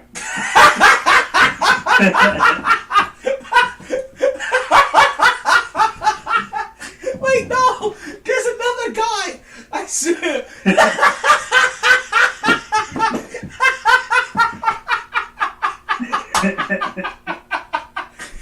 Don't tell me I've been thinking Jay Crowder's been 3 different people in the NBA this whole time. No! I swear I can't think of these other 2 names. That was fun. Oh my god, I can't think of these other 2 names, but there's 2 other guys. Shit. What do you think about Millsap? No! Come on now, Millsap don't have dreads. Think of the power of the dreads. Oh. And high energy guys that have dreads. There's Oh, the guy from Washington. Harrow, whatever. There we go. There we go. That's the other one. Mark, there we go. I knew he existed. Marquise Harrell or some shit like that. I almost said Donyell Marshall. I didn't want to age myself. No, not Donyell Marshall either. Listen, Donyell Marshall's in our era too. And I swear there's one more guy, but between... Damn it, I forgot his name again. Shit. But Jay Crowder, that guy, and there's one other guy. They all kind of play the same. They're guys with dreads. They're high energy. They're mainly defensive guys. Every once in a while they can hit a three. They always have some kind of slump where they're not hitting threes. I feel like, wait, so Jay Crowder, what? L.A., Boston, Miami. Like, he played for all those damn teams? Phoenix. God damn, Jay Crowder. Yeah, he's in Phoenix now. Hold on. I'm sorry. I thought he was gonna stay. I thought he was gonna stay in Miami. I'm going to pull up the Jay Crowder resume because... Jay Crowder's the Pete Davidson of the NBA. Okay, hold on. I don't know fuck Pete Davidson is. Let's look at the Jay Crowder's resume. Born July 6, 1990, so he's a Cancer. Who's 31 Pete years. Davidson? Exactly. Okay. Wow. Okay, this definitely was Jay Crowder this whole time. Jay Crowder. Drafted by the Dallas Mavericks. Then played for the Bulls. I was like, I could have sworn. Yo, all of these teams I was picturing. I swear to you, I was picturing this different individuals on these teams, and they all were Jay Crowder. Dallas Mavericks, Boston Celtics, Cleveland Cavaliers, Utah Jazz, Memphis Grizzlies, Miami Heat, and the Phoenix Suns. They were all Jay Crowder. That dude's walk-up song is "I Get Around" by Tupac. Holy shit. He didn't really. He started like really making a name for himself in Utah. Who keeps trying to call me from an But unknown in Dallas, he number? didn't do shit. I keep getting a quiz call from a In Dallas, private number. he didn't really do much. But when he got to Utah, that's when he started. Like He's been the same player his whole career. High energy, rebounds, defense, 3 and D. I think I remember from the Cavs mostly when he was on those LeBron teams. I'm pretty sure. See, I remember him in Boston. Yeah, I know. I remember him in Boston too, but I definitely remember him in like, Boston. he really got like you know, when in Utah, that's when it was like, yo, Jay Crowder type shit. Like he made a difference in Utah. Put it that way. Yeah, Well, right he did. about Yeah, that for he sure. did come to Utah and help bring a little bit more nasty. He did, and that's when he got known for, like a little bit of nasty. He like a little bit of nasty, a little bit of fun. Who's the other guy that you mentioned, Mark, earlier? Oh, Harold, he's in Washington right now. Montrez. Montrez Harrell. Yeah, Montrez. He was in LA for a minute though. Okay, wait. Okay, we're gonna pull him up and let's see if they've crossed paths for me to confuse them. Because Montrez Harrell, Nah, he only played for I think 2 teams. the Rockets, the Clippers, Clippers, the Lakers, Lakers, Washington. and now the Wizards. Okay, so they haven't crossed paths that much. They haven't crossed paths at all, actually. Wait, were they both in the Lakers at the same time? Oh no, he played for the Clippers. Actually, wait, never mind. He wasn't. The other guy wasn't on the Lakers. I am really confusing these. Okay, so these two guys are the same guy to me. Let's let you guys know. Jay Crowder and Montrezl Harrell are the same guy to me. And I promise you, there's one more. They have one more brother. They have one more long lost brother. Yeah, it was the guy you started talking about, the Manimal. The dude that started this conversation. Pharrell. I can't remember. No, he wasn't on. He Pharrell. wasn't in the league then. Fareed, Kenneth Fareed wasn't even in the league then. Fareed. Oh shit! Atlanta's playing Golden State tonight. I think I will watch that game. You working tonight, Mark? Sounds like a Yeah, 3-point but- contest. Oh. I don't watch a lot of Atlanta. Actually, I'm not gonna lie. I do watch more Atlanta Hawk games than I like to admit. Yo, so can I tell you something, Mark? Yo, Golden State, 9-1, baby. I know. In Golden State games. 8-1. 8-1. Well, they're gonna win tonight. 9-1. And because they were the number one team in the West, and the Philadelphia 76ers were the number one team in the East with a record of 8-2. They're now 8-3 after their last loss to the Knicks, as the Knicks advanced to 7-4. So this I'm looking forward to that Raptors Warriors finals rematch this year. It should be nice. That was going on 24/7 Miami, one of the early homes of the MyT Sports podcast. What's going on, brethren? Let's let you guys know. You can find a link to the podcast in my bio. Just hop into the link tree. If you see a link for the Podbean app, that's how you call into the show. So if you would like to get in on the show and join the live conversation and get on the Blue Chew Get In hotline, hit the link, download the Podbean app, come join the show. But yeah, 24/7 Miami, what's going on? Lewis, right? Lewis C, if I'm not mistaken. I'm horrible with names, but I think your name is Louis C. Louis C.K.? No, his name is Louis C. Yeah, we went to school together. I did not do that on purpose. That is really the notification on my phone, and it has the best timing in the world. I don't know how that motherfucker has the timing for that shit, but it has the perfect timing. Okay, folks. Let's get into something that actually happened and actually affected all of us. Did you guys get fucked up by daylight savings? All the fucking time. Can I tell you? It was a weird one, and I guess like this one is always a weird one, where because you wake up earlier than you're supposed to, and you feel like, damn, I feel rested, but it ain't time for me to get up yet. And then you finally get up, and you're like, oh shit, I slept for a whole extra hour. No wonder I'm feeling so extra fucking rested. No wonder I feel like I should have been up already. Like shit, now I feel like I'm wasting my day away. But that's what happened to me. Fucking, fucking me and wifey went out. Me and wifey went out to fucking like with some like with the parents from baseball and stuff. They were like, "Yo, we gonna chill, whatever." Like, you know, we never get to go out, so it was like, you know, it was just. I was like, "Oh, we going out with the kids?" They were like, "No." I was like, "Oh, we going out." Oh shit! Like, so I was like, "All right, bet we going out." So we went out and said we trying to wait. I was trying to wait for the fight. To watch the fight and shit. He didn't think about inviting his single friend around. You know what I mean? Like, I like going out. Yo, no, fuck with your guy. Yo, no, the funny shit was, bro. It was like 1 o'clock. It was like it's like close to 1 or something, like 12:31. And yo, we were all tired, my nigga.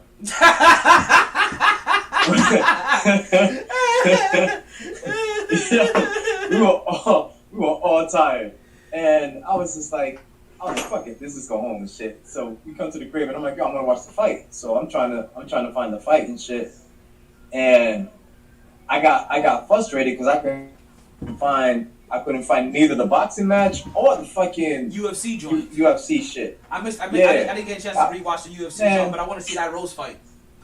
That's just why we ain't talking about it today. We're gonna watch it. We're gonna watch it and talk about it on Wednesday. But I watched the Canelo joint. I caught that joint. You did? I caught that. I ended up falling asleep trying to find the fight, bro. And then when I wake up, it's like 9. It's like 9 o'clock, and I'm like, yo, it's fucking 9 o'clock already. I was like, damn. My wife was like, nah, yo, it's fucking daylight savings time. I was like, oh. Because you know, I think the graduation. So the graduation to adulthood goes from daylight savings being an extra hour at the club to an extra hour of sleep. Oh, shit. You know what? It could be. It could be. Because I do remember purposely always going out on daylight savings. Like, yo, we got to go out. We got an extra hour partying. Yeah, we got an extra hour party. Hell yeah. Now I wasn't even thinking about that shit. I was like, oh, shit, daylight savings coming around. Like, I wasn't even thinking about the extra hour of sleep. I just kind of just forgot about it. And I was just getting sleep anyway. And I just happened. I was like, oh, shit. I feel really rested today. Like, damn, why am I so... The club goes at 2 here, right? So it goes 1:59, and then it's 1 o'clock again. We got another hour. Yeah. I remember that. It goes both ways, because one time I remember going out, and I was fucking chilling and shit. I was like, yeah, we're getting into the club, now it's popping. All of a sudden, lights turn on. And I'm like, yo, what the fuck the lights on? It was the hour jumped ahead. Spring I was like, savings. this is some bullshit. I was so mad. You never go out on spring daylight savings. That's the night that you just go to the bar and you drink heavily. Like, you know what? I needed to go in an hour early anyway. Fuck this. I'm drunk. That's what you tell your boys. I could have taken that girl home if I just had that hour. Yeah. That extra hour. Like, she was feeling it, but the club closed. She was ready, but the club closed on me. That's funny. Yeah, but that's the most annoying time to go out, though. Fucking... When that hour pop, that shit goes back. Goes forward. Going back is chill, but it sucked because when I got up in the morning, I was like, I was ready for football, and it was so early. I was like, damn, yo. It was like NFL fantasy wasn't on yet. It was like, it was like nothing popped in yet. I was like, yo. I'm gonna tell you, you know what? I'm gonna tell you the best thing to do in that time. I wish I slept through that Bills game. Listen, between the two of you guys, Bendito. like you guys took some really bad L's this week. We'll hold. I know it's kind of fresh, so we'll hold off and we'll talk about it on Wednesday. That Dallas game and that Buffalo game. Stay tuned. Wednesday.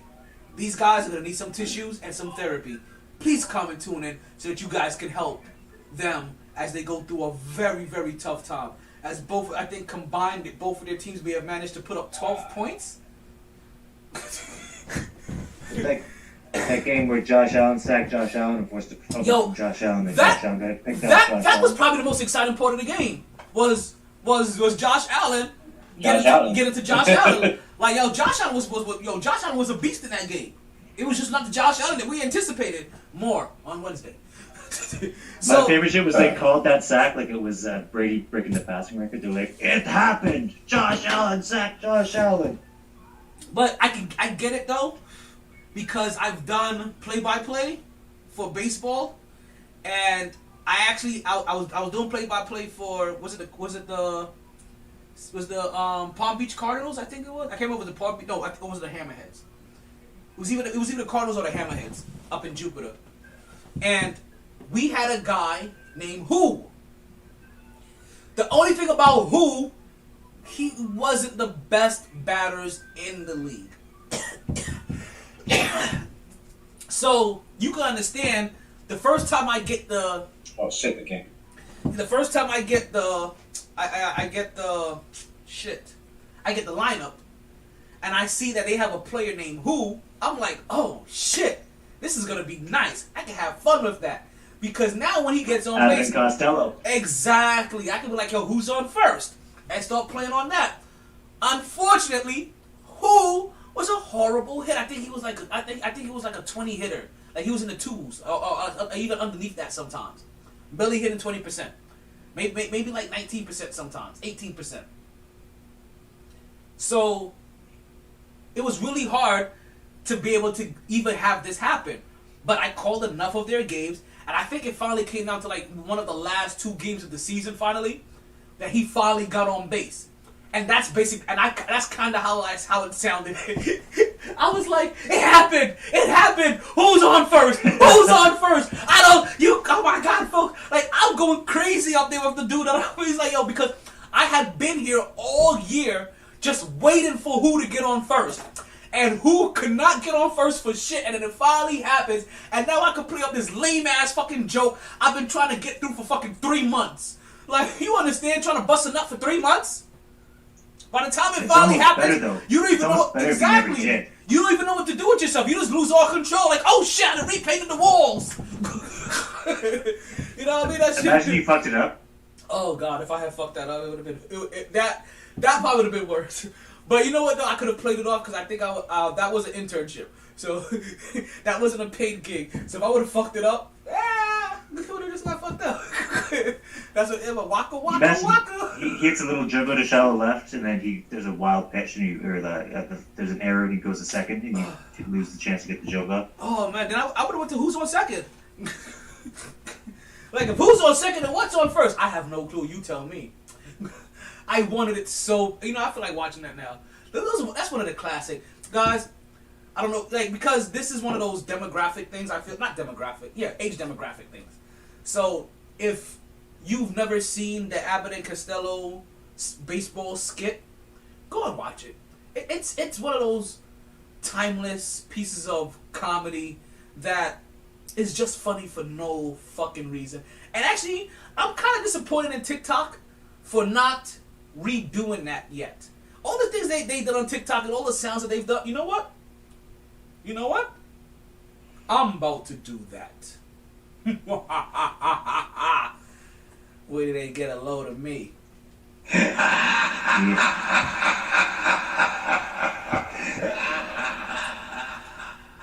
Have you ever... DM that Charlie D'Amelio gave her the idea. Maybe she can give you some credit.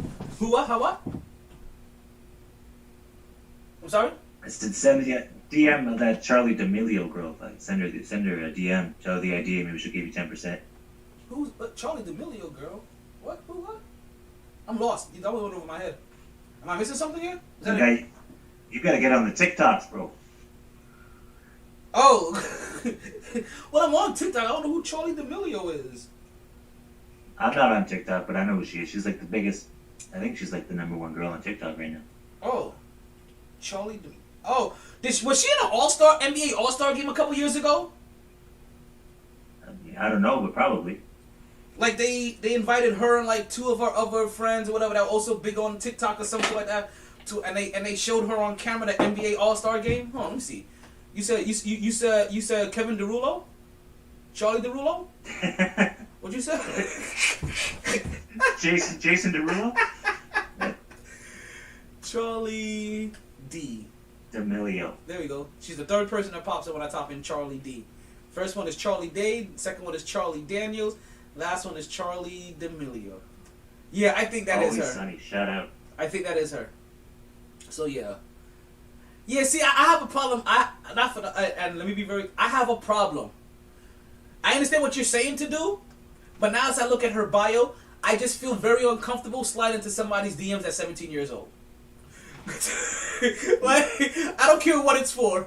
I can wait one more year, okay, before I slide into her DMs and ask her for this favor. Day 4 don't ruin that for everybody. I am not sliding. I'm like, ayo, ma, I want to know if you do me a favor. I'll pay you. Like, it already sounds weird. But she does have 127.2 million followers. What the fuck did she do? What did she do for 1.2 point? What was she doing? And I don't even want to know. I can't go lurking on a 17-year-old's TikTok. No. I'm good. I'm not about to have. I'm not to be set up. No. It feels like a setup. You trying to set me up, SB? Like I feel like any minute now that dude Charles Branson is gonna walk in here, be like, oh, Mr. Taylor. Is anybody at the door, Shugs? I love that you get names wrong like so incredibly sometimes. Chris Hansen. Yes. What did I say? Charles. I don't remember, but it's nowhere close to Chris Hansen. I think I said Charles David or some shit. I'm horrible. Listen, I am really horrible with names. I really am bad. It's the reason why I grew. What? You know how you have that one person in your life that you met that regardless of who he meets, he gives everybody a nickname, and if he gives you a nickname, that's just now your name. Like I'm that dude. Like I give you a nickname. And that name is just gonna have to stick because and then eventually I'm gonna learn your name. It could be a year from now too. You understand? One of my homeboys has 3 kids. Has 3 kids. Well, he has 4 kids, right? But 3 kids now through marriage. But I've known them forever, right? Cause let's see now. I've known them. I want to say probably like for 8 years now, possibly 7. I still don't know their kid's name. You know what I call his kids? Biggie, Slugger for the middle one, and Little One for the youngest. The oldest I call, and they're all girls. I call the oldest Biggie. I call her Biggie, and she know like, hey Biggie. Biggie even called me out one day. She was like, Tio Chocolate. What's my name? And I was like, that's Biggie. And like, she know like my real name. I was like, what's my real name? Like Tio Chocolate? I'm like, no. That's childhood trauma like you read about. My daddy's best friend called me Biggie till I was 14. But she's not big. Like she's just oldest. Like she's not even like she's slender. She's normal shaped. Like you know what I mean? Like she's shaped like that person you just had me look up.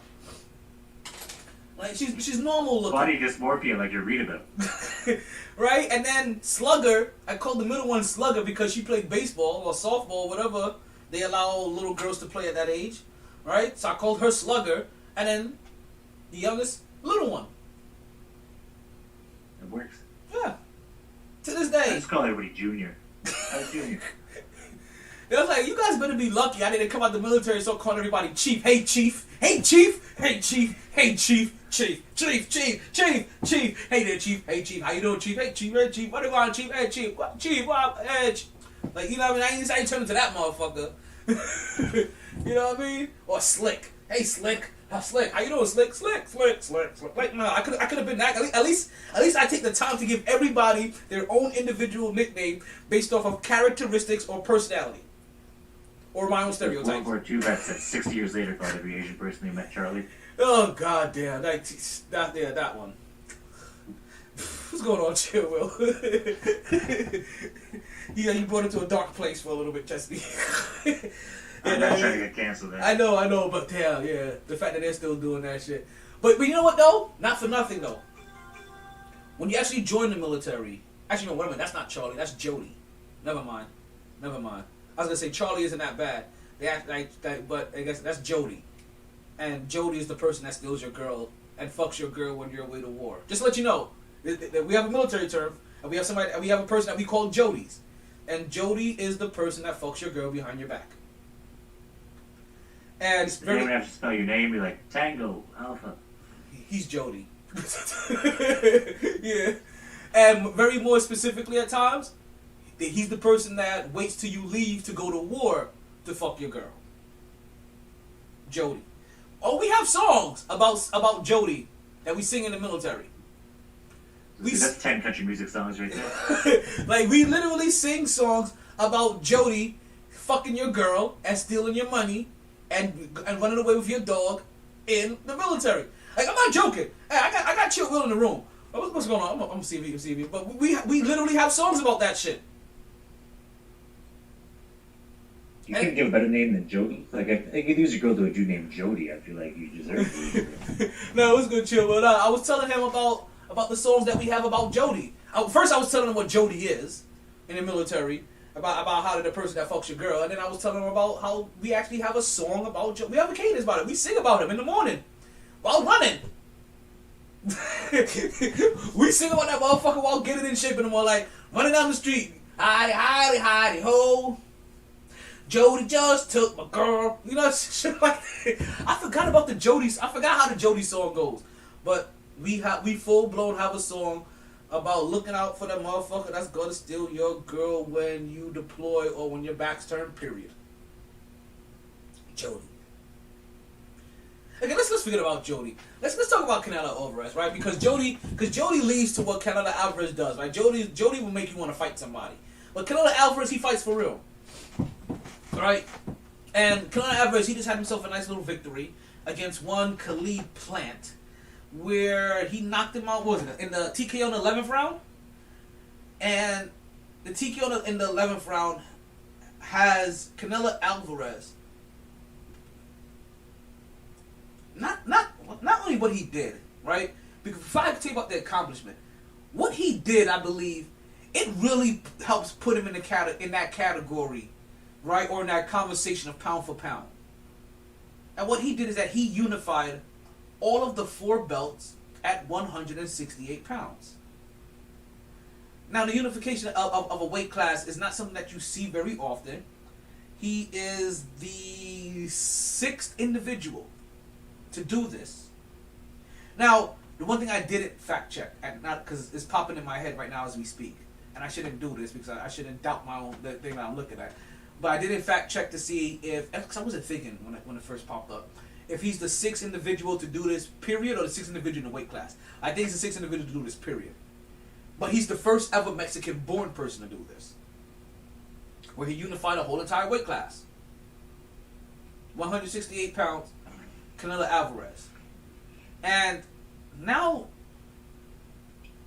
I know this conversation has started years ago when it came to Canelo Alvarez, right? I know me thinking this, I'm probably late to the, I'm probably super duper late to the party, right? But now when I hear the name Canelo Alvarez, I without a shadow of a doubt now are thinking, okay, pound for pound, one of the best or greatest fighters we've ever seen. Either pound for pound, the best fighter that's out there, or one of the best fighters which hands down, which definitely is hands down. But now I'm like, damn, he'll be pound for pound one of the best we've ever seen. But then I have to start picking apart his resume a little bit more, and I haven't fully done that. But hearing what he does, that's the first thing that pops in my head. Now I'll have to break down everything to make that statement stick.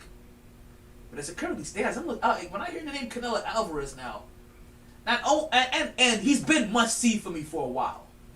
But not only am I thinking, oh, he is definitely now must see TV, but we are and we have been watching for a long time, even though they've been saying it. You know how they say everybody has to pay their dues, and you have to give people their time before you can consider them one of the greatest or stuff like, or put them in these GOAT talks.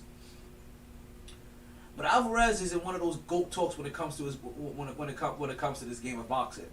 He's definitely gonna walk right into the Hall of Fame now. If he wasn't gonna walk into the Hall of Fame before, he's gonna walk. Literally, he's gonna walk right into the Hall of Fame. But now I'm just gonna be curious about. Now you've dominated this weight class. So now where you go from here? What's next? Do you go up weight class? Do you go down a weight class? Do you try to dominate another one? Or do you just stay here and you sit on the mountaintop and you knock down everybody that tries to box with gods? He's got to be one or two money fights away from being in that Floyd conversation. Yeah, but and this last fight, he made 40 mil. I don't mean necessarily money. I just mean like in the GOAT talk. Like I think, my opinion, it's Floyd. I think one or two money fights. I think Canelo's right there with him. Whew. I don't disagree with you. Right now, we are peeking in at this Minnesota and Memphis game, and I have a different personal interest in this game because of the two young studs on this game, which is Anthony Edwards and John Morant. That I really want to see these two go at it, and they are definitely going at it. We saw John Morant try to drive to the lane, and we saw.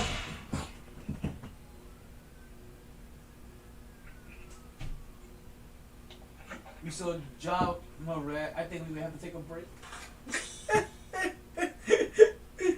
Is everything okay?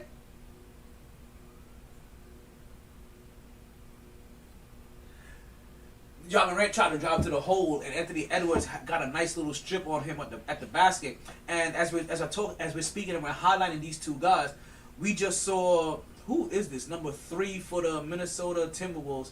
Had a nice little chippy at the rim where he went up for the basket, and John Morant came in and he got the block right at the rim, got it off the backboard. Then the ball goes out. Yeah, they're trying to determine who's this out on. This is a close game. We're gonna keep. Is everything okay in there, Shugs? I know you can hear me.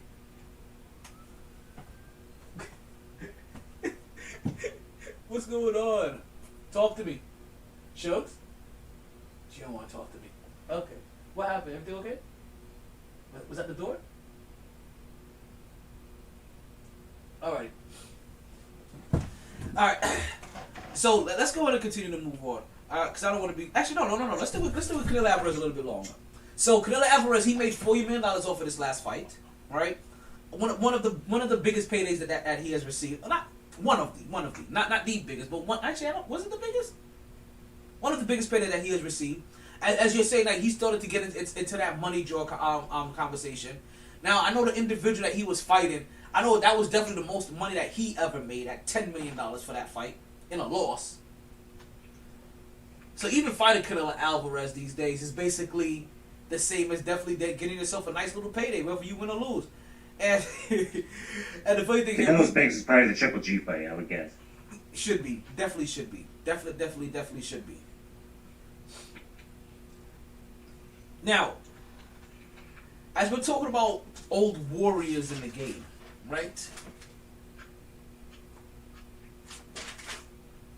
Did you guys see the return of all day Adrian Peterson? Did you? So, basically, one of my favorite officials is officiating this game. So I don't know if you guys realize this, but with the injury of Derrick Henry. Yeah, there we go. Of Derrick Henry of the Tennessee Titans. Tennessee Titans were basically in the market to look for a running back. One of the running backs that they happened to stumble upon to go ahead and add to their team, one Adrian Peterson. Yes, the same very own legendary Adrian Peterson that missed the all-time rushing record by about 9 yards.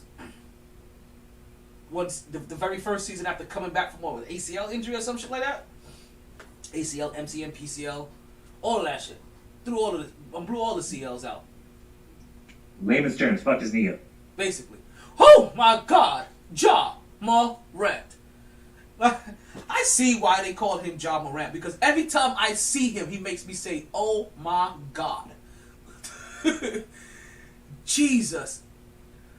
I'm telling you right now,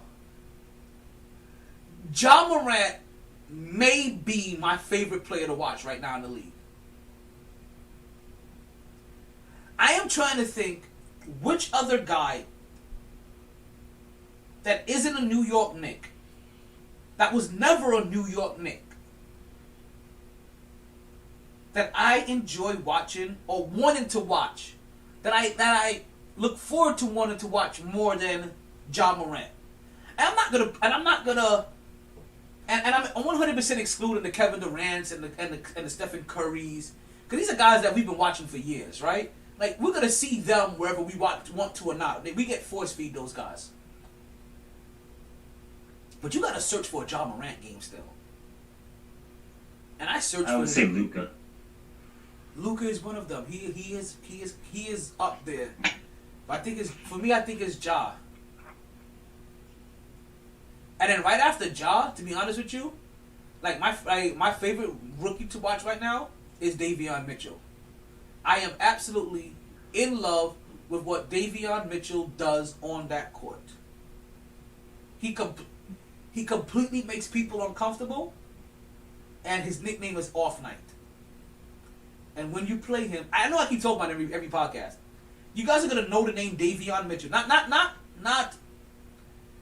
Damn it, I'm forgetting his name now.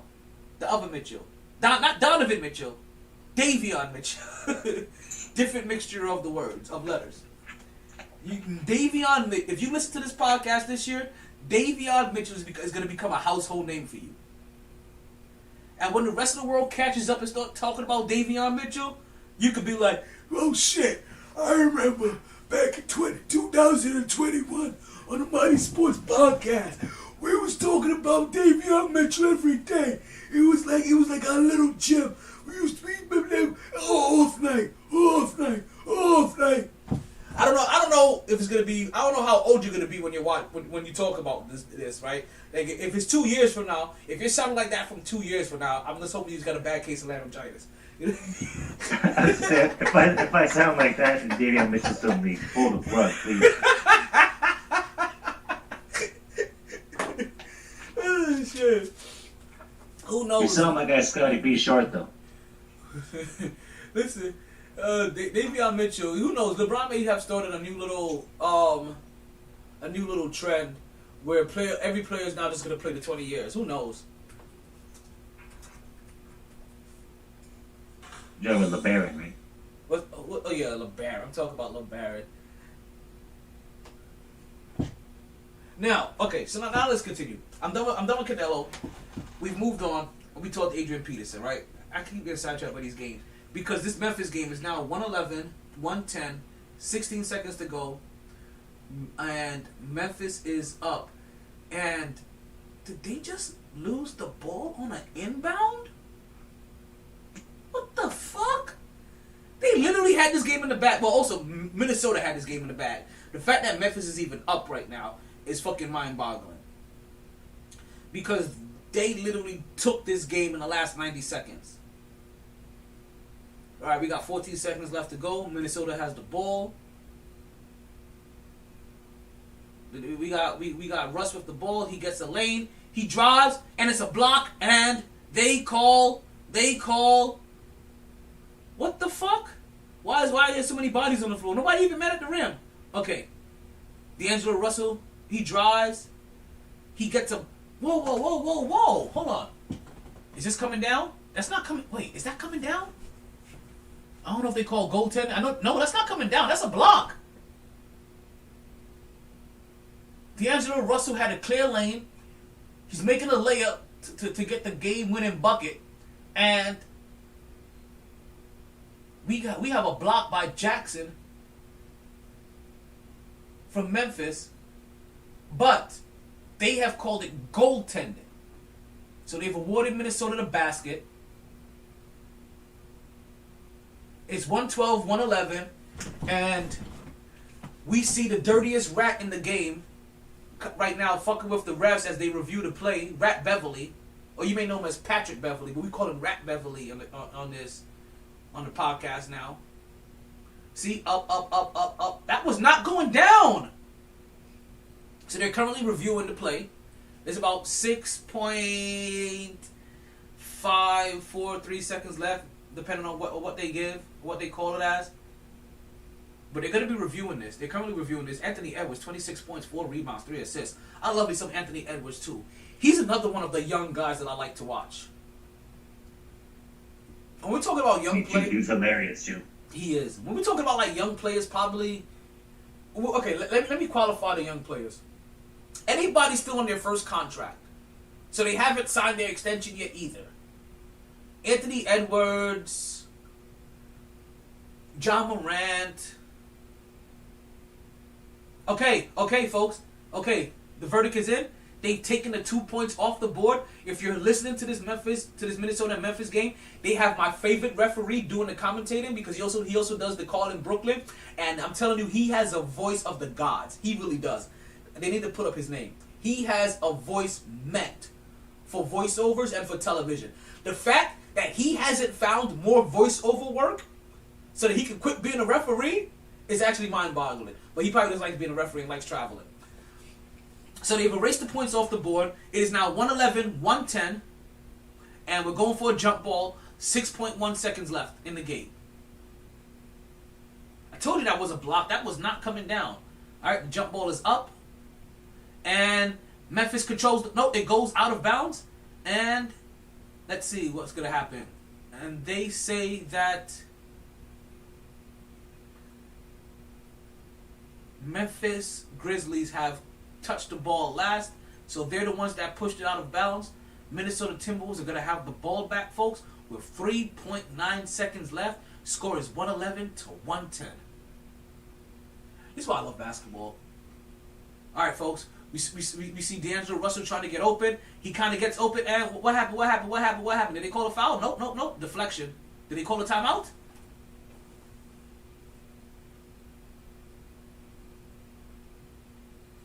Okay, so it looks like because they couldn't get open, they called a timeout. Yep, folks. So Minnesota could not inbound the ball due to Minnesota double teaming. Minnesota couldn't get the ball inbound due to Memphis double teaming the inbound of D'Angelo Russell. So it forced Minnesota to burn their last time out, folks. Is that what happened? 2, 3, 4. No, I lie. Minnesota did not burn. I'm watching this on silent, so you have to bear with me. I'm watching this on silent. I'm watching with no caption. Okay, so Minnesota did not burn their last timeout. It was a 5-second violation, folks. Minnesota could not get the ball in bounds with 3.9 seconds left due to the defense that they played on D'Angelo Russell, folks. John Morant was fronting him. They had another person on, I think it was Bane. They had Bane on his back hip, folks. Even when that ball came in, John Morant actually tipped it. So, folks, now Minnesota is going to be playing defense. Memphis has taken a timeout. We have 3.9 seconds left. It's a 1-point game. I'm pretty sure that as soon as Memphis gets this ball, Minnesota's going to be looking to foul them because it's only a 1-point game. Hopefully they have no timeouts though, so they're definitely going to be fouling them and see if they can force a miss on one of these. It's going to be interesting to see if Memphis possibly tries to make one and clang one off of the backboard. There's still a lot of time left. We're going to see what happens here. Because even if they make both of them, that's still going to force Minnesota to have to... Okay, so they got the foul. Oh, I thought John Morant twisted his ankle. Whew, I was nervous. Alrighty, folks. So here we go. 2.5 seconds left. So if John Morant makes both free throws, Minnesota has no timeouts. What's going to end up happening is that Minnesota's going to have to go to full length of the floor to be able to get off, or to be able just to be able, or just period. They have to get off a 3-point shot with 2.5 seconds left.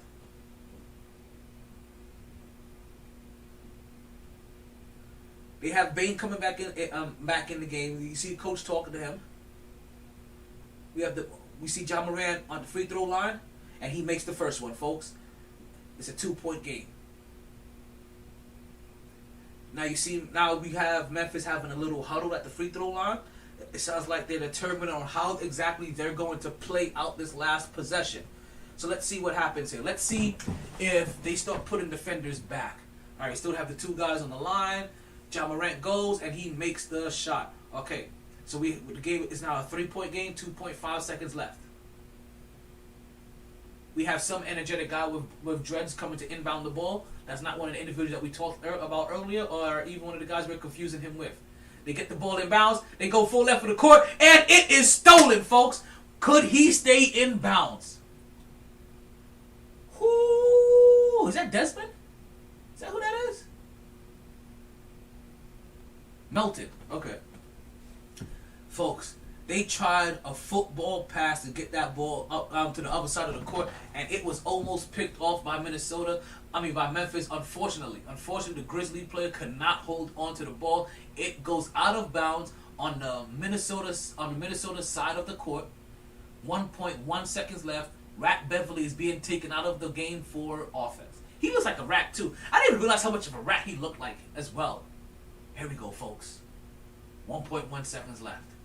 We're going for a half-court inbound. They've had problems inbounding the ball already multiple times. Cat catches the ball. He shoots a 3. And he makes it! Oh, my God! Holy shit! Holy shit! Holy shit! He made that sucker off the backboard. 3-pointer. This is tied, folks. 113. We're going into overtime. They're going to review this, but it was good. They had time. Holy shit. I don't know what to say. MyT.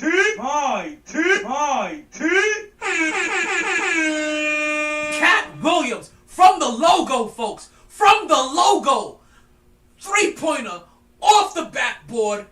Buzzer beater. We have a tied game. They're going into overtime. I said I wanted to watch that Atlanta and Golden State game. We're going to have to pump our brakes for a minute. We ain't going nowhere. We got a heater in Memphis. I was expecting it tonight. Cat Williams every day. He's hustling. Yo, I didn't even have it in me. This is a game. I don't know if you guys are watching this. This is a game. I love basketball. But listen to you, I feel like I'm there. Well, unfortunately, we got to get a little bit of football talking. We're gonna go around the league. We're gonna get some football talking because there happen to be some talks. There happen to be some football that happened over the weekend, right? So let's go around the league and just to let you guys know. Starting next week, I think I'm gonna do the home teams on Monday. We're gonna see. We're gonna see how I switch this up. I don't know. I still like to do them on Wednesday. So as you guys know, no home team or local team is going to be talked about tonight. All Giants talk, all Jets talk, all Cleveland talk, all Pittsburgh talk, all Vegas talk. That's going to be all Buffalo talk. That's going to be reserved for Wednesday's podcast. And a lot of you need the break. Buffalo didn't even play yesterday. I don't think they played. It's a bye week. Dallas, same thing. We will talk about you guys on Wednesday. And like I said, a lot of those teams, you guys need the break today. Fans aren't. I know it's one day removed from a lot of bad beats, right? From a lot of good to bad, from a lot of good teams that just looked bad. Now, we're gonna. I got Mac Jones chasing me down like Freddy Krueger in my nightmare. Listen, it's funny. You know who you have chasing you down? You have Josh Allen chasing you down in your nightmares. He's like, wait a minute. I thought, oh my God, you're not my QB. So, folks, they're gonna put 5 minutes back on this clock, and we're gonna have a little bit of extra time in regulation, folks. This has been a thriller. This is one hell of a game coming down to the end. One hell of a game. I want to ask you, who's your favorite play-by-play guy? Any sport. I'm going to tell you this only because probably is the only one that I notice. And that is probably Green. He's the only one that I really know. Because I listen to a lot of Knicks. So he's the one that... Like Green? Yeah. So he's the one that because I was gonna say Clyde Frazier, but he's more colored. Yeah, because I listen to so much Knicks shit, and the fact that he also covers national games as well, so he's probably my number one guy to listen to. And also, he's probably the only one I really know. There's a lot of them I don't know their names, and I don't recall them. What do you think of Gus Johnson? I like him. I think he's very cool. See, I couldn't tell you who Gus Johnson is. See, and that's what I was trying to explain. Is that the other guys, I would even know who they are because they don't stand out to me, and I haven't been so used to them where I'm like, okay, I can know who they are. I know there's some people that I don't like. Like, I don't like the Cleveland or Detroit's commentators. Either one, they're too biased. And again, this could also be the problem of listening to Knicks, like, because Breen, when he does Knicks, he's not a biased. He doesn't do it as a Knicks fan. He kind of does it kind of very, very mutual, and the way that Clyde is, they call out the team a lot. They really, if they fuck up, they call out the team a lot. And I listen to a lot of other programs when the team isn't doing good. These other broadcast teams, they coddle their team. They don't call them out. They don't talk about how bad they're playing. They don't talk about how shitty the guys are. They tend to more talk about what's not happening, the calls that they're not getting, versus the problems that their team or the actual issues that their team is having on the court. They start pointing out the calls. They start pointing out the refs. They start pointing out all this other stuff, and I'm like, B, you just got your ass whipped by a better team. Why don't you just say that? And I'm used to hearing that from the New York play-by-play commentating team for the New York Knicks, who also does a regular, a national broadcast as well for the NBA. So he would be my favorite because he's probably the only one that's truly recognizable to me, biasly because of my team.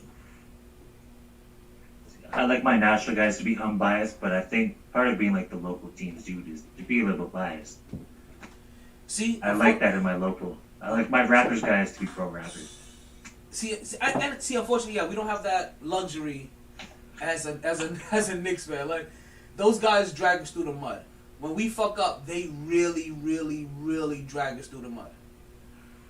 Consistently.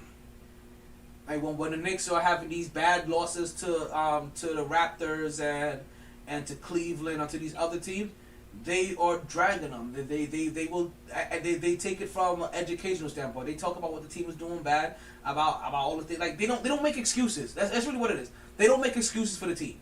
I guess that's the simplest way to put it. They don't make excuses for the team when they're doing bad. They're just gonna call it how it is, and that is a little bit more refreshing because when I listen to the other broadcast, it gets annoying hearing how homey some of these other broadcasts are. And like it really gets... It works both ways. Like if we lose a bad game, sometimes you just want to be angry about it, and if someone goes on TV like, Van Vliet didn't shoot the ball well tonight, 3 for 13, but he kept shooting. And I'm like, they try to like prop him up. He didn't get scared. He kept shooting the basketball. I'm like, can we just say he had a bad night? You see, that's what happened. It's like, yo, he shot 3 for 13. He had a bad night. He didn't know when to give it up. He kept on forcing shots. Probably could have passed. Like that's what they will say on the New York broadcast. Probably could have passed out a little bit more. A couple of these, they're gonna have to have a talk, and then they're gonna review the tape, and he's probably not gonna like what he's gonna see. Like they hold him accountable. Like they tell us what's wrong, and that's probably why New Yorkers are the way you're like. Because we're used to this, and as I come, I have to listen to Philly to hear how Philly is, right? Because I haven't really heard them a lot. Boston is also super biased. Like they are super. Boston's the worst. Yeah, like they're bad too. So fucking messing. So it's, I guess as a New Yorker, I think we just kind of got used to that from all of our teams. They are very truthful. They hold them accountable, and if you do bad, you're going to hear about it. And I guess it starts there, from who we're listening to, and then how we project it out there as well too. But yeah, he's my favorite. That's a long way of saying Breen is my favorite, and part of me, like I said, it's due to biasness, and then also just not learning everybody else's. Who's yours? I said Gus. It's probably Gus. Sorry, you did say Gus. That's right. What the first like sporting event I really remember like falling in love with like the play-by-play was I don't know if you're a college football guy. It was I think it was 2008, 2007. The Fiesta Bowl, Boise State came back on like a couple trick plays and won the game late. And Gus was on the play-by-play for that shit, and like did such a great job at it. I think before him, the only other recognizable voice I remember would probably be John Madden for some reason. But see, I also always remember the celebrities more than I remember, obviously the actual. Like I remember the color guys that do. When I actually remember the actual play-by-play.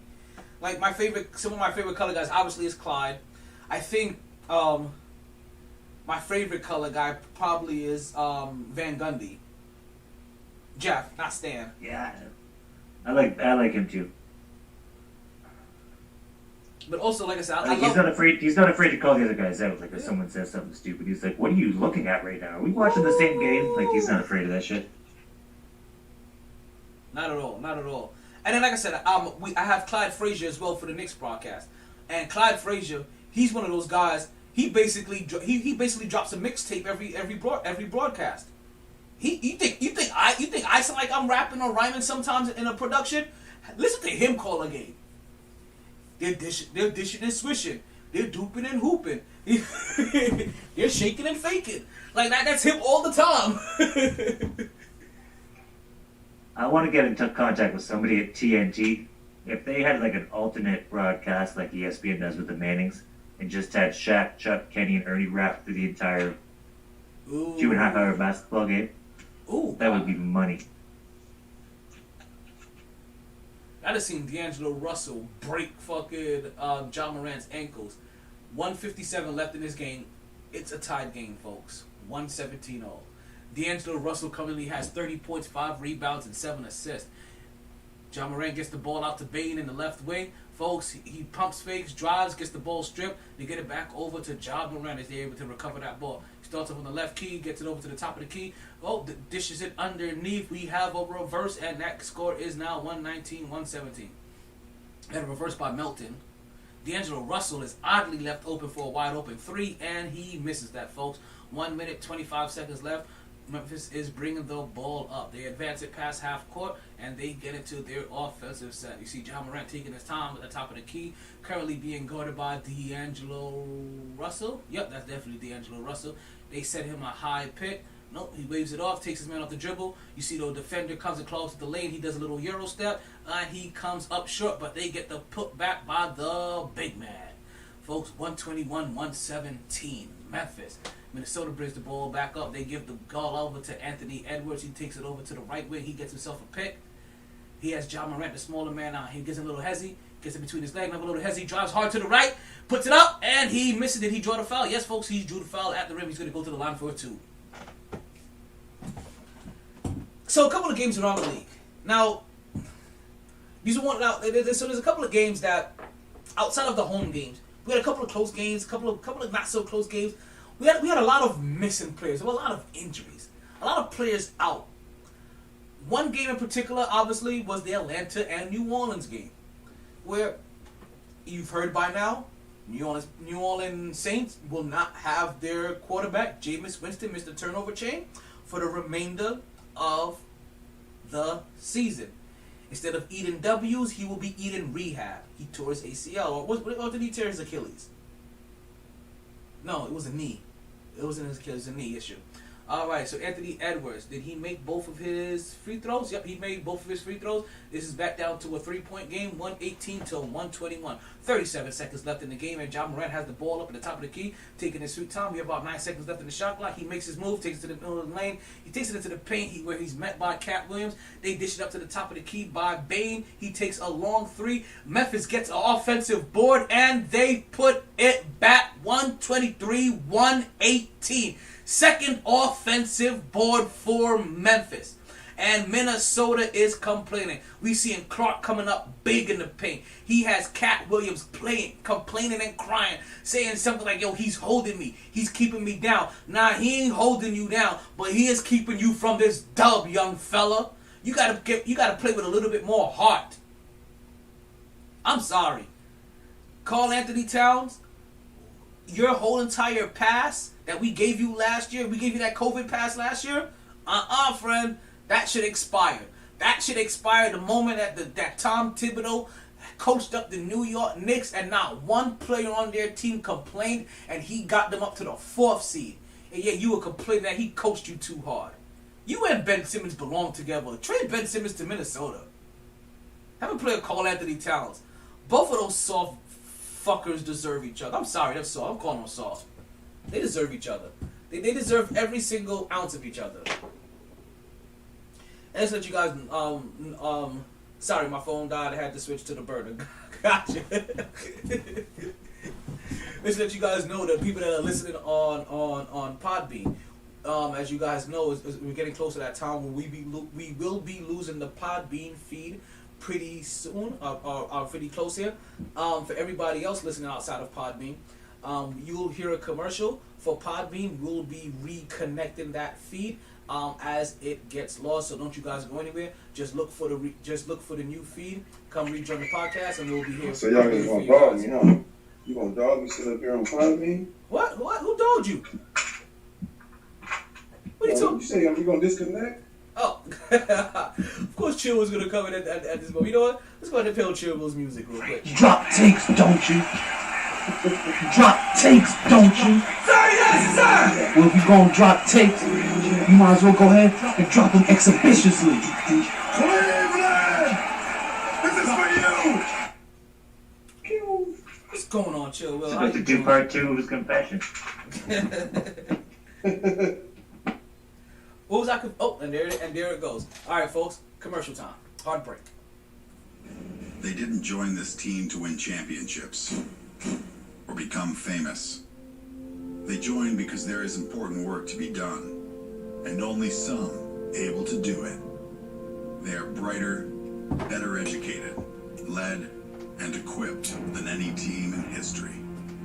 They are doctors, lawyers, engineers, technologists, and combat troops, all prepared for whatever comes their way. You'll find them where the lights don't flash, and the only contract they sign is with themselves and their country. One day, they may be asked what they did to make a difference in this world, and they can respond, "I became a soldier."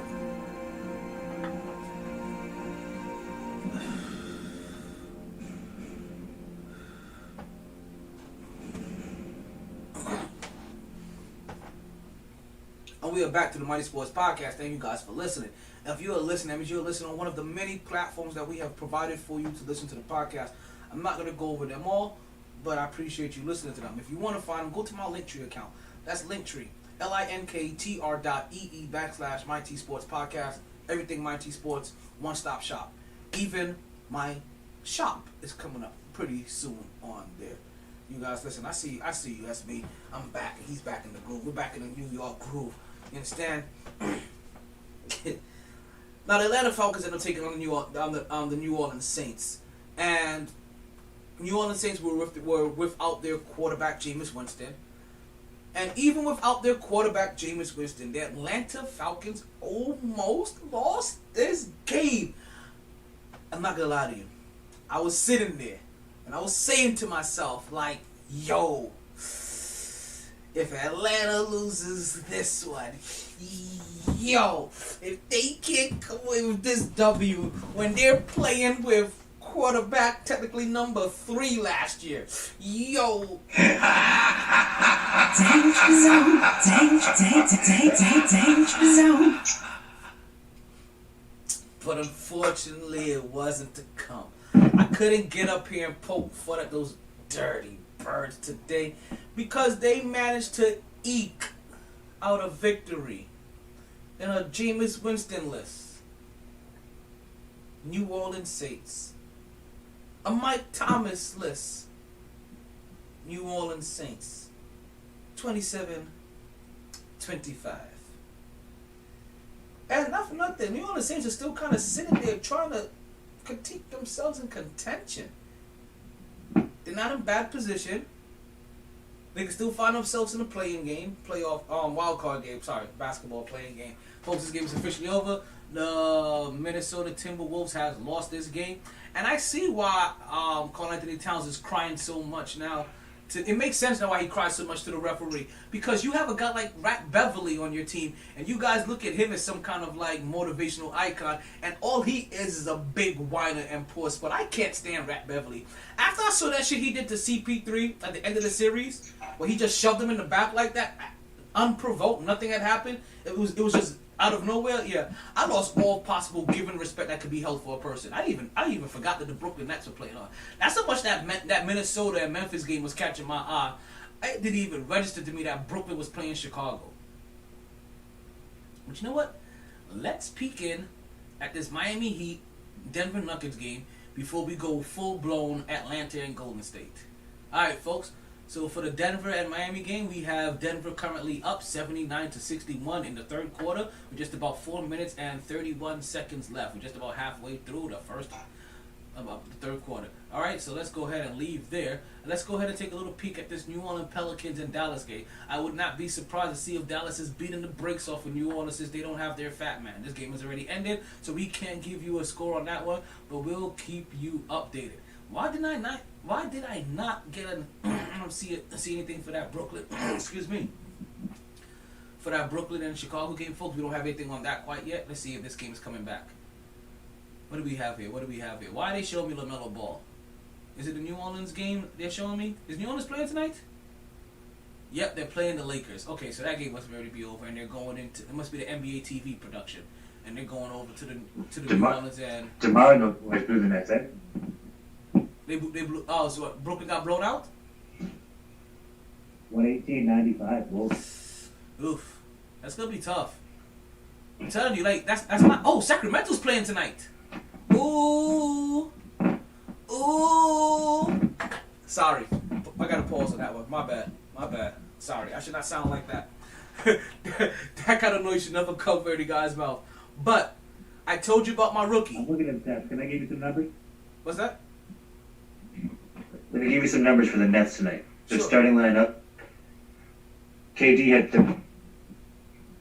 I'm sorry, I lost you there for a second. You said KD had 38 and 10. Ooh. James Harden had 14. On what shooting? Joe Harris had 9. Whoa! How many shots did James Harden take for those like- 14 shots? 14 points.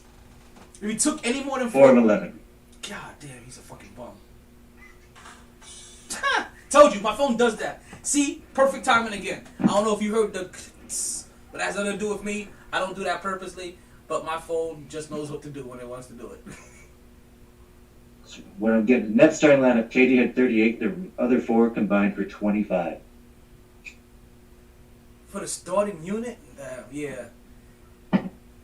Something's gonna have to give. You know what? I'm not gonna lie to you. Even more so than, and I understand there's a lot of circumstances going on in Brooklyn right now, but even more so than James Harden having a badass game right now, right? Even more so that Kyrie Irving not being able to play. You know what? You know what's really hurting the Nets? The fact that they didn't keep Spencer Dinwiddie. They should have kept Spencer Dinwiddie. Spencer Dinwiddie's over here balling in Washington. He's looking like the missing piece that Bradley Beal wish he always, like, he's looking like the point guard Bradley Beal always wish he had. He had John Wall. He had Russell Wilson, Westbrook. He had Russell Westbrook. And the best point guard he may have ever had is Spencer Dinwiddie. Like, soak that in. As Washington started red hot so far this season. Like I almost said Gilbert, but I think he pulled the gun in the locker room before Beal got there. Yeah, because I think Gilbert, because was Gilbert even there when John Wall was there? Or was he there right at the very end? Let's see. Yeah, I don't think any of those guys were there. Yeah, so we're in the Sacramento game, folks. Phoenix has 52, Sacramento has 55. And this is just one of those games that is going to be interesting to see because Sacramento has a nice little young squad that they're developing. We have De'Aaron Fox. You have Halliburton, and then obviously we have the individual that you guys keep hearing me talk about, Davion Mitchell, who's basically nicknamed Off Night, who's their defensive stopper, who you can put on Chris Paul or you can put on Devin Booker, and that guy is not gonna have a good game. So it's a perfect mixture of offense and defense. And Davion Mitchell, his offense, is not raggedy. He don't have the Davion Mitchell, I can probably say, is probably as good as Marcus Smart is right now. Where would that team be right now if Marcus Bagley wasn't trash?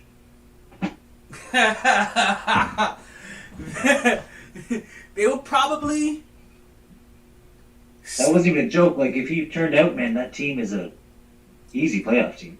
They will probably still be the 4th best team in California. Facts.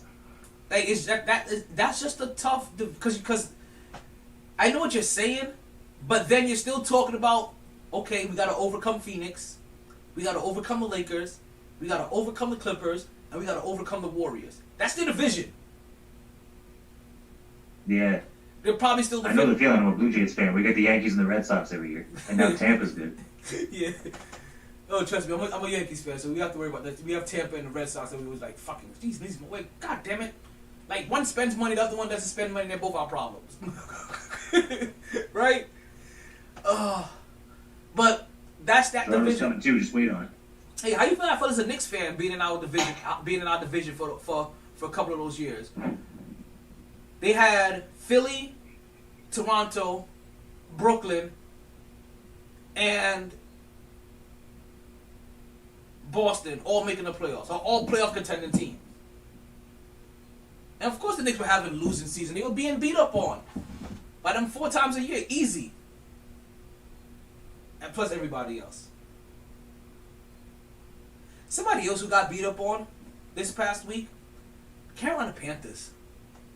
They got real beat up on. And Jets fans,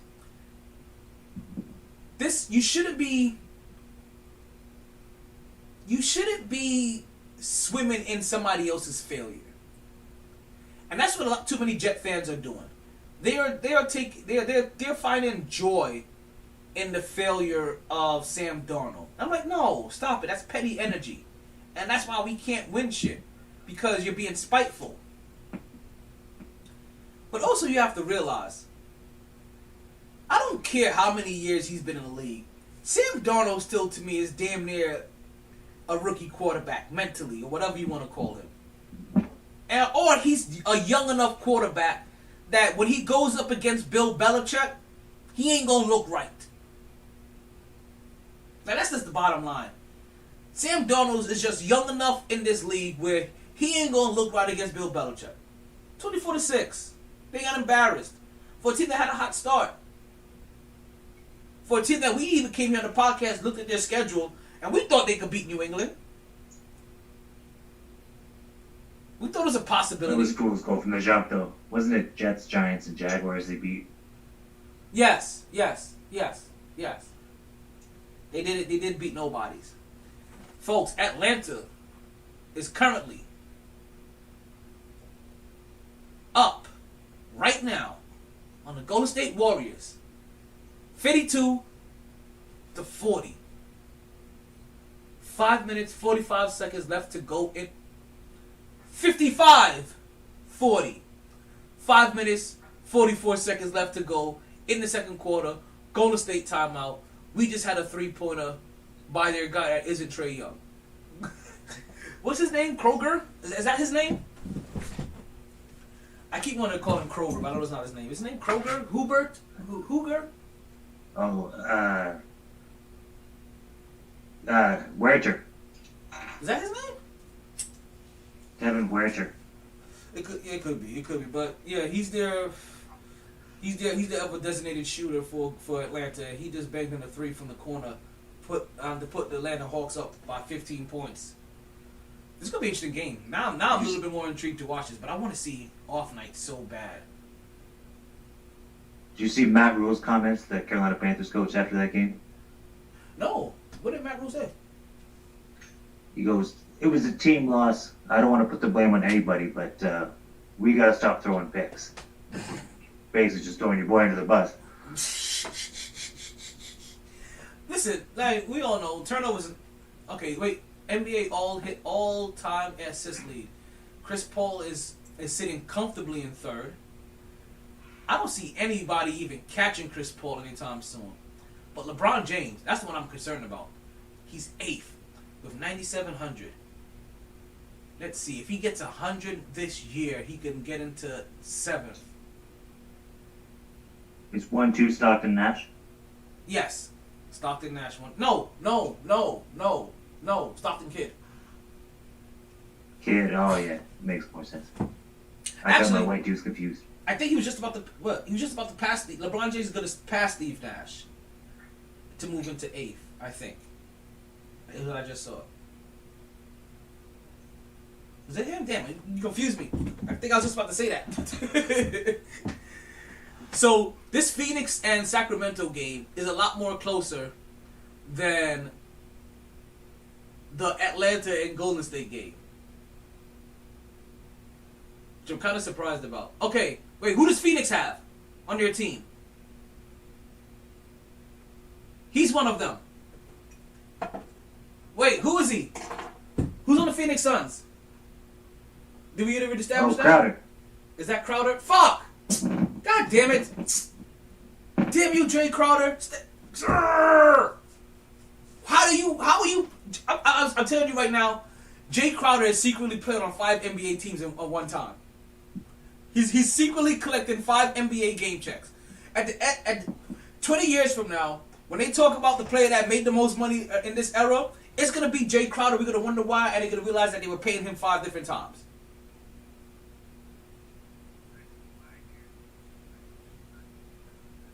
I don't get it. I don't get it. How does everybody remind me of Jay Crowder? I'm going to write these names down. I'm going to start writing these names down. And as I find them, I'm telling you, I'm going to be on a witch hunt for all Jay Crowders, or all of Jay Crowder's brothers. So there's Jay Crowder, there's Montrezl Harrell, right? Jay Crowder plays in Phoenix, right? We established that. Yes, he currently plays in Phoenix. Number 99. And then he has his brother Montrezl Harrell. And he plays in Washington, right? Yeah.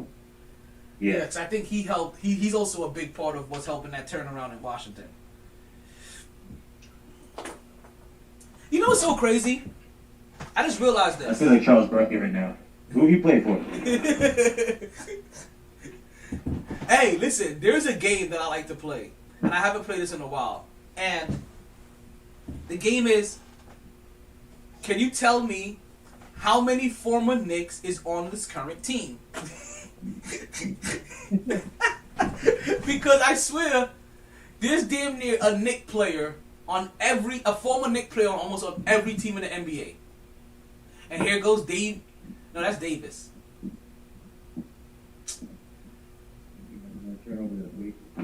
Wait. Who's on Sacramento? Number 22 for Sacramento. They got one too. Ha! Buddy Hield. That's not Buddy Hield. That's definitely not Buddy Hield. I know what Buddy Hield looks like. That's not Buddy Hield.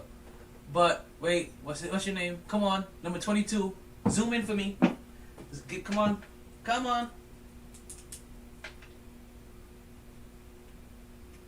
I'm gonna get that name. See? Harrison Barnes?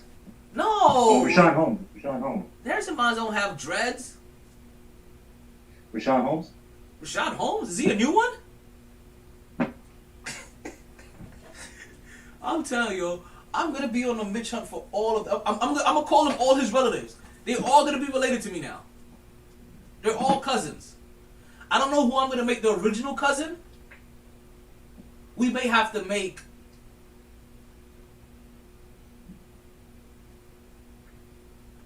Wait, he's a significant. I should know who that is. Number 22. Now that I'm looking at his face, I should know who that is. He is a younger one. He is a newer one. got to be Rashawn. Yo, did Monty Williams just pull a challenge flag out of his pocket? They have challenge flags in the NBA? They literally have full-blown challenge flags? Oh, I think they do now. Oh, that's weird. Like, and you couldn't make it a different color? It's okay, so like make it orange or some shit. Don't make it yellow. That would blend in with the court too much. Well, you play with an orange ball. Like, make it, do something. Make it blue. But Pink. here you go and give all the proceeds to. It is Rashawn Holmes. Okay. I can see that shit. That the pandering that all leagues do now. For the month of November, the challenge flag will be pink. Oh, I can definitely see that happen in the NBA. Because I think it already happens in the NFL, if I'm not mistaken. Okay, so we got another one of them in Sacramento. He looks like one of the younger brothers. He's a nephew. Yeah, he's more one like the younger cousin. He's one of the newer ones. He's one of the new ones, but he still isn't the third one I'm talking about. There's a third guy, and there may not be a third guy. Just to let you guys It was know. Kyrie, wasn't it? No, Kenneth Fareed wasn't in the league at the same time. Like, they're all in the league right now. That's what I'm talking about. Like, they all are current players. And they've all been in the league at the same time. But like I said, it could have been Jay Crowder or Montrezl Harrell again in another team. And I could have, and I was thinking that they were somewhere else. Or maybe they switched teams like 1 year back to back. And I thought that this guy was on one team and also on another team at the same time. It could. Don't put none of that past me. Don't put any of it past me. That's the funniest moment I ever had with you when you said one's for the Heat, one plays for the Knicks, and one plays for the Cavs. I think they were all Jay Crowder. Oh my god. I gotta get that skit. Clip that shit and I have to go get that. I definitely do. That was hilarious even to me too. Then I looked it up and I'm like, yep, that definitely is. Phoenix, Miami, Memphis, Utah, Cleveland, Boston, Dallas. It's the same person I've been thinking about, but I still know he has 2 more twins out there. He has 2 more. Did you miss the last episode of the MyT Sports Podcast? Then you missed this. And just play that 30-second clip. Hell yeah. They were like, wait, he said what? that may be... see, I'm telling you, the only difference between Rashawn Holmes is that his facial hair hasn't grown in yet. See, that's why I said like he's the younger one out of all of them. The other 2 got facial hair. But I'm telling you, there's another Sean one. Holmes, John Bones Jones, Sean Combs. I can't keep track. But I'm telling you, there is one more, and I will find them. And when I find them, I would add them to my list of Kenneth Fareed's offsprings. Some Liam Neeson shit. I will track you down. That's basically what we're doing here, folks. We are trying to identify all of Kenneth Fareed's offsprings currently in the NBA. If you have a dreaded, high-energy guy that plays on your team, at me with his name so that I can add him to my Kenneth Fareed's kids list. Okay? These are all Kenneth Fareed's offsprings. And the reason why I call them their offspring, these aren't really his kids, but they all have jobs in the NBA I think, because of him. He was able to I show. got one for you. Who? Delano Banton of the Toronto Raptors. Google that man. He must be a new one too.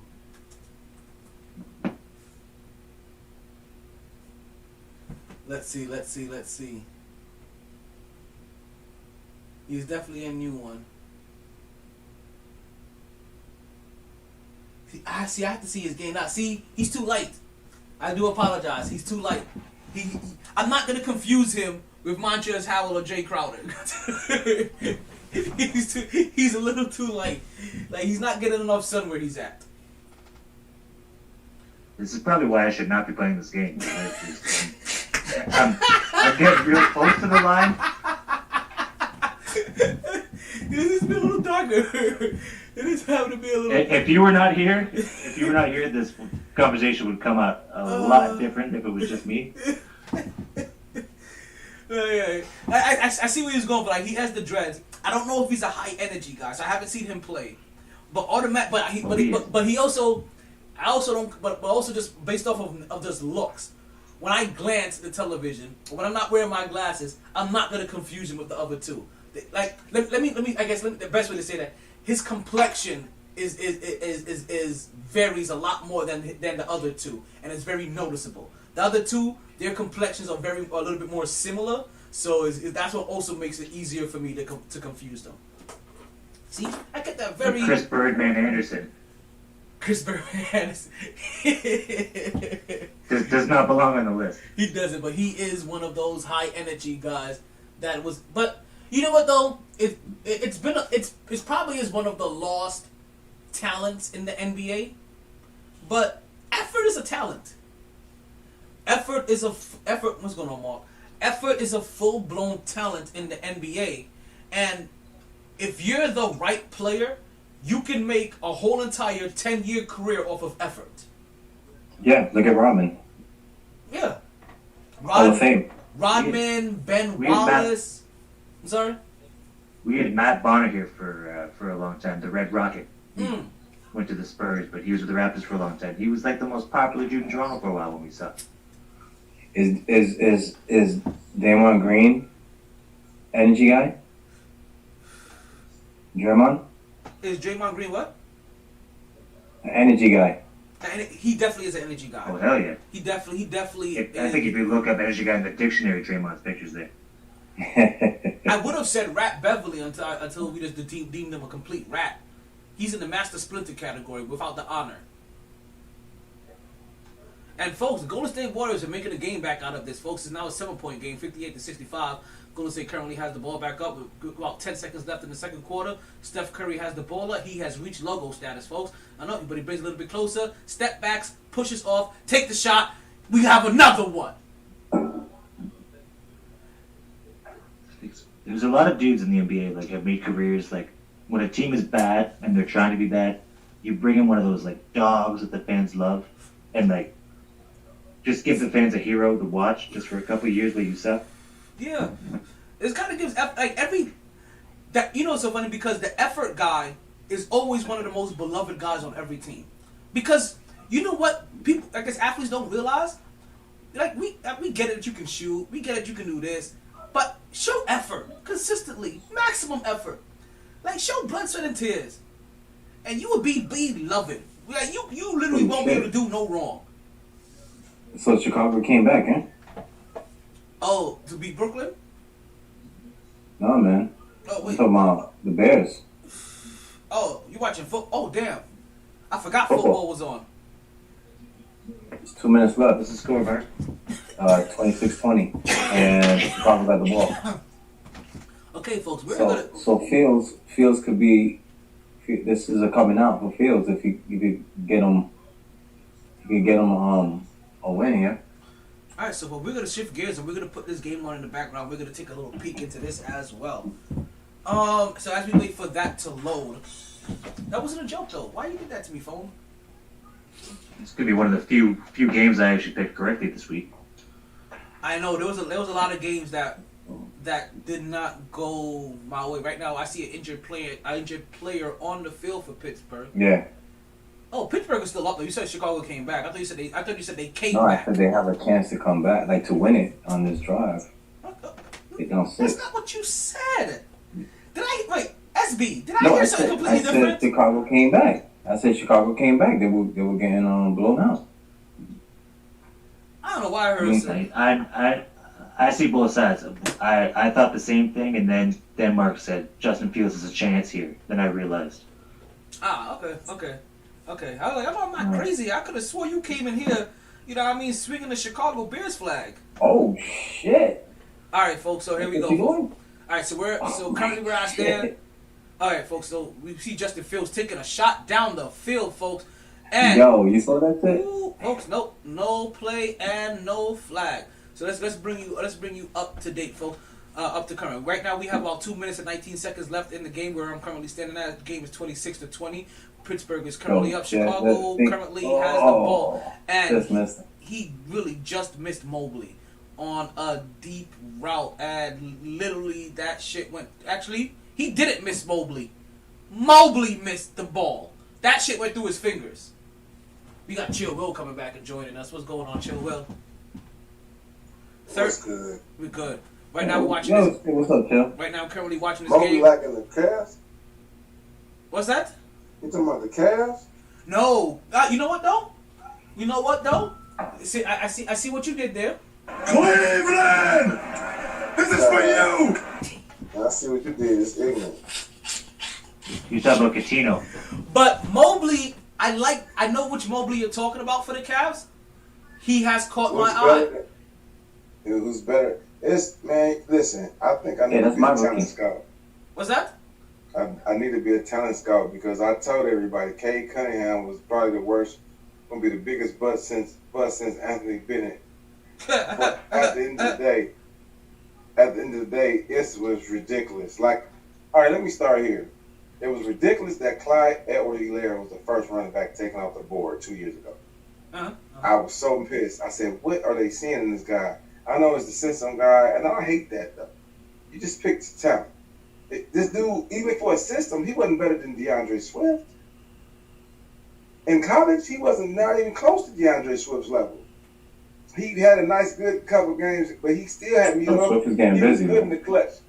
He was good in the clutch at those LSU games, but he's 150 pounds. DeAndre Swift can do everything like Edwards-Helaire can do, and he's a better running back. But then it pissed me off because JT was the best back by leaps and bounds. You could teach him how to catch. He ain't got to do. You got other people to do that. Now look at it. Every running back in the draft is a lottery ticket, though. No, it ain't. No, it ain't. No, it's not. No, it's not. JT was. You can see. I mean, as far as injury, maybe. Oh, you talking about Jonathan Taylor? You can see. Yeah. Oh, you can see that that year Jonathan Taylor was leaps and bounds better than everybody else. Jonathan Taylor. Not even close. They literally got Kyle Edwards-Helaire just because they thought he was a good fit for what that team had and the way they went about. Yeah, which was stupid. It's always stupid. You all think yourself, but right? Yeah, because they wanted this year. I'm gonna interrupt because they wanted flashy and they wanted all that shit. But what would have been perfect for them wasn't Who wanted flashy? Talking about who? Oh, the Chiefs? Yeah. They wanted flashy. All right, so yeah. They don't get more flashier than the motherfucker running 80 yards down the field off a handoff. But you know what get more flashy than that. But you know what I mean, though. They wanted flashy instead of a blunt object. And what Kansas City actually needs is a blunt object to slow shit down and take time off. Thank you. They needed something like JT that It's not even just. They just needed somebody to ground game. But they wanted to find some fancy, flashy Swiss Army Fugazi fucking knife. Right. You know what I mean? That can try to do tricks and but bends. They had that. They got that. They had 2 or 3 of them motherfuckers already. Yeah. They got that. They got. They had 2 different D. Williams. They needed Daryl and Darren. All the motherfuckers. That's what they was. What they needed was boring and consistent. To be honest with you, but at the end of the day, you draft the best prospect that's going to be the most consistent guy. JT was that in college, and he could go carry 30, 40 times a game. So he's showing motherfuckers now that was just a dumb ass. And he was the best back, and I said that. And this year I said the same thing. I said, how do you get Brian fucking Shaw? What happened? Oh, we lost your will. The counter argument to that is Brian, listen. He's spitting truth right now. Cleveland, this is for you. He's giving you that gospel right now. So I hope you guys are paying attention in the Cleveland metropolitan area. If college always translates to the NFL like that, Reggie Bush should be in the Hall of Fame. Nah, Richardson would have been still playing. Trent Richardson.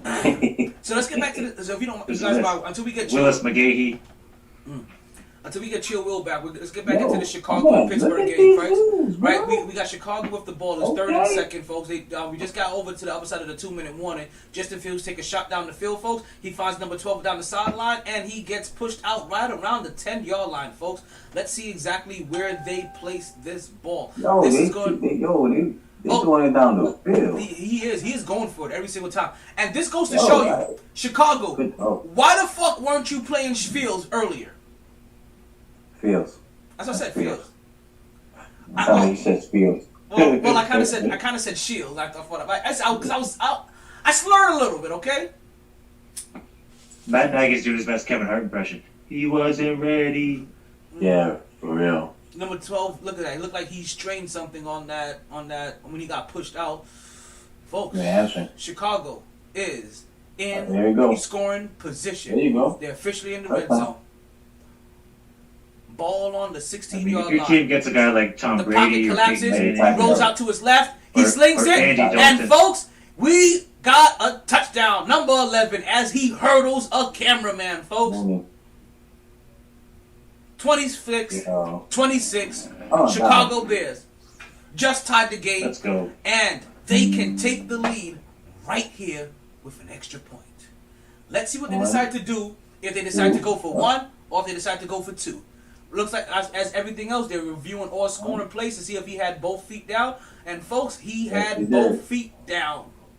And he had control. There goes one. On the offense. There goes two. And that was down. And then here goes him hurdling a cameraman. He clears him with ease. Cameraman didn't even flinch. He knew it was so safe. Wait, was that one standing? Yeah, penalty on the defense. Decline. All right, folks. And now we have a penalty on the extra point. They're choosing to kick it. Yeah, I gotta say, they have too much time though for Ben. Well, we're gonna see. Ben stinks.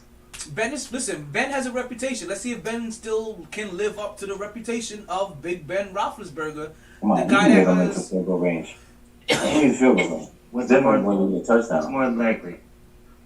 Next, I'm a little bit behind. Trying to come back, or he fakes an injury.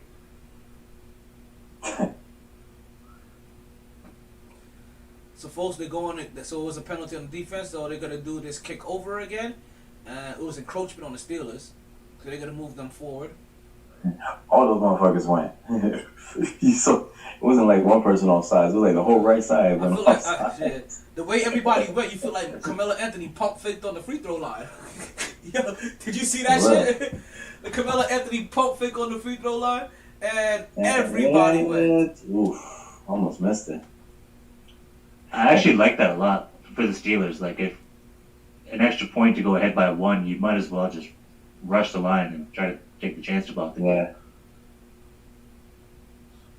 All right, folks. So Pittsburgh Steelers are gonna have this ball back. It was funny because we were talking about how Justin is like playing better, whatever, and all the analysts are like, no shit. Of course he's playing better because he's getting playing time. You had him on the bench, like he played the last 5 weeks. Like, of course you're gonna get better. You're not gonna get, like, you know what I'm saying, like he has the skills to get better. That was the whole purpose of, like, if you play him, he'll get better. If you keep him on the side, there's no way he's gonna get better. He's not gonna get live fucking action. Being on the practice squad, like, playing the practice squad and shit. Like, nah, B, like, you gotta get him out there. And they were saying that. I didn't get started week 1. Worst case scenario, he sucks and he gets some experience. Hey, you know what? No, not for nothing. Some quarterbacks need to sit.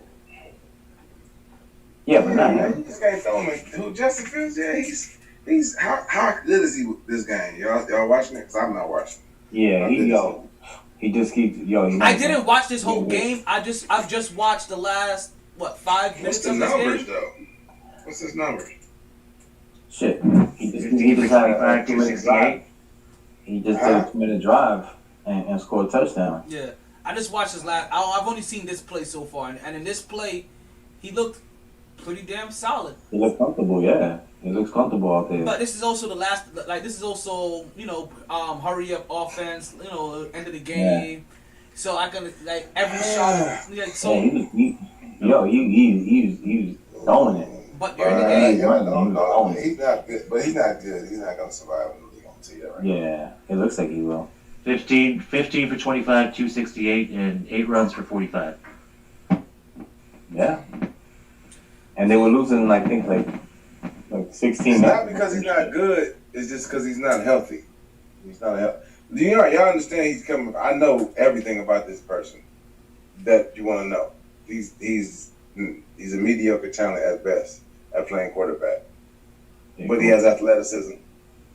But he will get hurt. Like no matter how, what's this motherfucker gonna get Baker hurt? Mayfield's making it work. No, I was about to ask you. No. How does he compare to Baker? Oh God, they're probably the same person, except he's a little bit more athletic. Okay. That's not a horrible quarterback. No, it's not a horrible. You're right, but it's not it's a career backup quarterback. Is what it is. Listen. And then that's how Tyrod Taylor. Yes. Oh. And then that's how he's starting off now. Let's see if he could up that a little bit. But it's not a bad start to beat Baker Mayfield. Is he a Ryan Fitzpatrick type where he's not going to win you a game, but he's not going to lose you a game? Well, right. Exactly. That's what these guys are like. These are guys are like. But he has ability to win a game. He has a clutch gene too. Well, and Ryan Fitzpatrick. He definitely has a clutch gene. Ryan Fitzpatrick will definitely lose you a game as much as he'll win you a game. But Baker got a clutch gene too, so it depends. It depends on the situation for them. The limitations though. It's just dropping back. Well, Baker has limitations, bro. Yo, people saying that they're trying to make us their offense. Fitzpatrick is like when you're in the club and the lights are off and you're having a good time and shit, and you like with shorty and you're like, yeah, this is the shit right here. This is the shit, yeah. And all of a sudden the night ends and then the light comes on and you're like, oh hell no. And you like that booty felt good in the dark with that face looked bad in the light. Pause. You like, yeah, nah, I'm good. Can I have your number? Nah, I'm good. You got a bit more facial hair than I realized you did. Hey, that's your fault. You should have realized from the chest hair that you were rubbing up on. But y'all niggas went to a dude. I'm talking about chicks. You niggas went to a dude. Like, what's wrong with you? Fifth Magic City. Flag on the play. That's it. Yo, they in field goal range. I told you, B. They in field goal range. Ben is one of the clutchest QBs in the history. Like, period. 3 plays every on the 30-yard line. Ben has always been clutched up. You give Ben time, and he's gonna kill you. Listen, he has a reputation, so let's see if he can just live up to it. And he 100% did. You sounded like you was doubting him for a second. Well, I'm not doubting him, but he's been doubted all year. Mm-hmm. I mean, he ain't been playing well though. So, like I said, he has a reputation. Like I said, they give him too much time. Your reputation says that you have enough time to come back because your reputation is supposed to be up there with the Tom Brady's, the Aaron Rodgers. You know what I mean? Like you're supposed to be in that category. Those guys can march you. Yeah, those guys can march you down the field and help you and get you in scoring position. He's done that. Mark Jackson. You know who's the other guy now? Patrick Mahomes. Like these are the guys we consider this. Mark Jackson. Who's Mark Jackson? Sorry, Lamar Jackson. Lamar Jackson. I'm tripping. I'm all over the place. I'm all over the place today with names. Like, listen, I haven't gotten a name correct today yet. XSB. He's been here on podcast. I haven't gotten one name correct today. I forgot what the fuck I called Chris Hansen today. I called him like Mike Brown or some shit.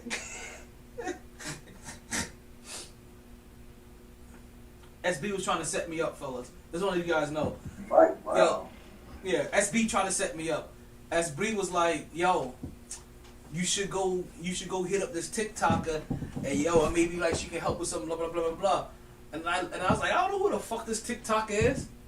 Google the TikToker, and it was some 17-year-old TikToker. I'm like, I'm not sliding in no 17-year-old TikToker's DMs.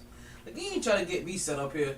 The moment I hit send on there, I'm gonna have fucking Chris Hansen popping up in my fucking door like, hey, so you're emailing. Brown gonna be popping. Mike Brown gonna be popping. That's what I said. I called him Mike Brown or some shit. I don't know what the fuck I called him earlier. And that's like how I'm on a hunt to find all of Kenneth Faried's offsprings. I found Jay Crowder. We found Montrezl Harrell. We think Rashawn Holmes is one of the youngest offspring. Hilarious, bro. That's hilarious. Because all the motherfuckers do look alike. I swear there's another one. Because Kenneth Rashawn... Reed, man. No, Mark, you're not understanding. The guy plays basketball right now. These are all Kenneth Reed's offsprings. Like this guy, these guys I'm talking about are in the league now. They're playing right now. They're current in the league. Basketball the same too. Yeah. Like Yo, I just saw Kenneth Reed playing. Kenneth Reed came back on somebody's G League team or Yeah, I saw him in the summer league. in summer league. There we go. I saw him in the summer league. I was like, oh shit. Yeah, there we go. Yeah. But he ain't get no bun. Yeah, he didn't get picked up. Yeah. Because Kenneth Reed sort of around and was like, shit, high energy guys that have dreads are making can get a career in this league. Let me see if I can get back in here. And the measurement is just short, folks. Mm-hmm. So just kick it now. So 4-1, kick it now. Shit. I don't see what the problem is. What, you wanted to touch Ben now? trying to run that shit. That nigga look slow as dirt. Relax out there. All right, now, so they're going to give the ball back to Justin Fields with just about like 25 seconds left. Yep. He gonna do it Aaron Rodgers. And they got one timeout? This is gonna be highly interesting. Aaron Rodgers had 37 seconds with no timeouts and got a field goal to win it. This is gonna be just about as interesting as that Minnesota-Baltimore ending was. That was one hell of a game. Did you guys see it? Minnesota versus Baltimore last night. Holy shit. But more than anything, I have said this now. I feel like I'm almost a broken record. I have said this so much this year. I feel like I've said it every single week for football this year. I am not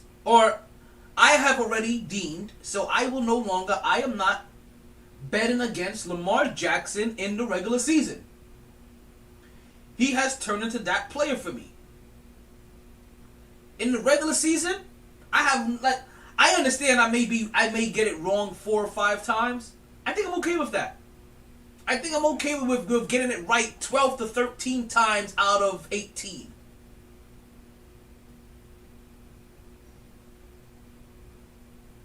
Because that's about how many times we're going to get this wrong when it comes to Lamar Jackson. In the regular season. Once he gets to the playoffs, that's going to be a different story. Now, with the way Lamar Jackson has been coming back from all these games, all these close games, coming back and finding a way to win. You think Lamar Jackson can make it to a Super Bowl this year? And even more important, you think he can win a Super Bowl this year? Do you think that he has what it takes to muscle through the remainder of the gauntlet and come out on top? Can Baltimore get one with Lamar? I think he can. I don't know when, but I think he'll get one. Well, if he doesn't, he has to do it in the next 3 years. In other words, because if not, then his athleticism. Well, hold on, I'm being a little bit too biased because I've seen his passing game be ferocious lately. And I'm seeing Time out, bro. I cannot, bro. Come on, stop it. Come on. What? Talk to me. He threw for 266. He threw for one he has to throw for 300 yards. He did it the other day. He threw for 400 the other day. Yeah, he 2 weeks ago. he had like 2 weeks ago. 400 yard passing game. Like 400 For the first time in his life. Yeah. That's it. Okay. Do we not also see the touch that he has a lot more touch on the ball than people give him credit? No. He got improvement. He's improving. I got you. But I'm saying he's never going to be a great passer. And number one, you're absolutely right. He has it. He technically, I don't know why he trying to change it. He has a 3 or 4. Nah, I'm not. I don't have nothing to do. I don't care if he win or not. I mean, shit. If we can't beat them, then we ain't never going to win shit anyway. So I'm okay with that. Baltimore got a better chance than Cleveland to get it. Chilwell, you was about to say something. What were you about to say? Not healthy. You said that you Not healthy because they both quarterbacks are shit. What I was about to say is that you're absolutely right. He got 3 or 4 years. I mean, he's an athletic specimen. So he may have 5 at the most, but he got 3 or 4 prime years before he can do it. Unless he makes a drastic change to how astronomical change in his game, like Barkley did at the end of his career, or like McNabb. McNabb became a passer, right? He was a runner at first, but he came up. If he does that, he'll have a chance. But he got 3 years, and he's not gonna win it. And that's he can't. He's still. I don't care what you say. And that's kind of good defense. He's not gonna be able to come back in the last 2 minutes. He can't throw. And that's kind of what I think I was alluding to, because I feel like I keep seeing his passing game getting better. The touch that they say he doesn't have, he has. And when his receivers actually catch the balls that hit him in the hands, he looks pretty fucking decent. He looks pretty fucking good, actually. Because remember, for a long time this year. Oh, talking about Hollywood? Bollywood. Yeah, Hollywood cold. Bollywood. Hollywood been cold. He knew it. Bollywood. Hollywood been cold. He just. Yeah, whatever you want to call him, he's a baller. I'm telling you, he's been a baller. He gonna get a couple drops, but he's a big playing receiver. So, and they've been squandering him. He's been squandering away. That's why they were talking about OBJ. The OBJ will be pissed. He lasts a year there. He gone. OBJ, you can't. He like AB. It's Brady, Rodgers, maybe Russell Wilson. Ben Roethlisberger can get him the ball, like somebody who can force feed him the ball. It's the only way they'll be happy. I think he should go to the Raiders. They losing. He should just go to the Raiders. What? Hell no. You want to fuck up the. First of all, the Raiders are dismayed. Period. Like they don't get it twisted. They coach just got fired. They owners thinks the NFL is after them, and then you got Henry Ruggs killing people. Then you got the other guy. That's the last person you want. That's the last place you want Odell Beckham at, especially if you come in there and he doesn't succeed in the first 2 or 3 games. As odd as this is gonna sound, I would have.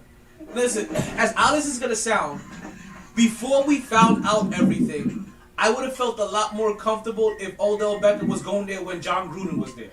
When we still thought of John Gruden how we thought about John Gruden. That is. Bro, they just had Amari Cooper. He left and what happened? He became Amari Cooper again. Whatever it is, shit. I don't know. I don't know, bro. I wouldn't do that. And Odell ain't Odell. Like he ain't the old. I'm trying to tell y'all, he's not that same Odell that came from the past. He's a shell of himself. Whether it's because of injuries, whether it's he's not the same person. And all that little tape, don't get it twisted. The little tape he put together, of course, you got to take Baker sucks, fine. But if you want to talk about ratio of when they found all the times he got open. That was probably all the times the whole fucking year he got open. Out of how many games? Yo, how far is this shit? This nigga gonna pick a field goal from? No, it's a long ass field goal.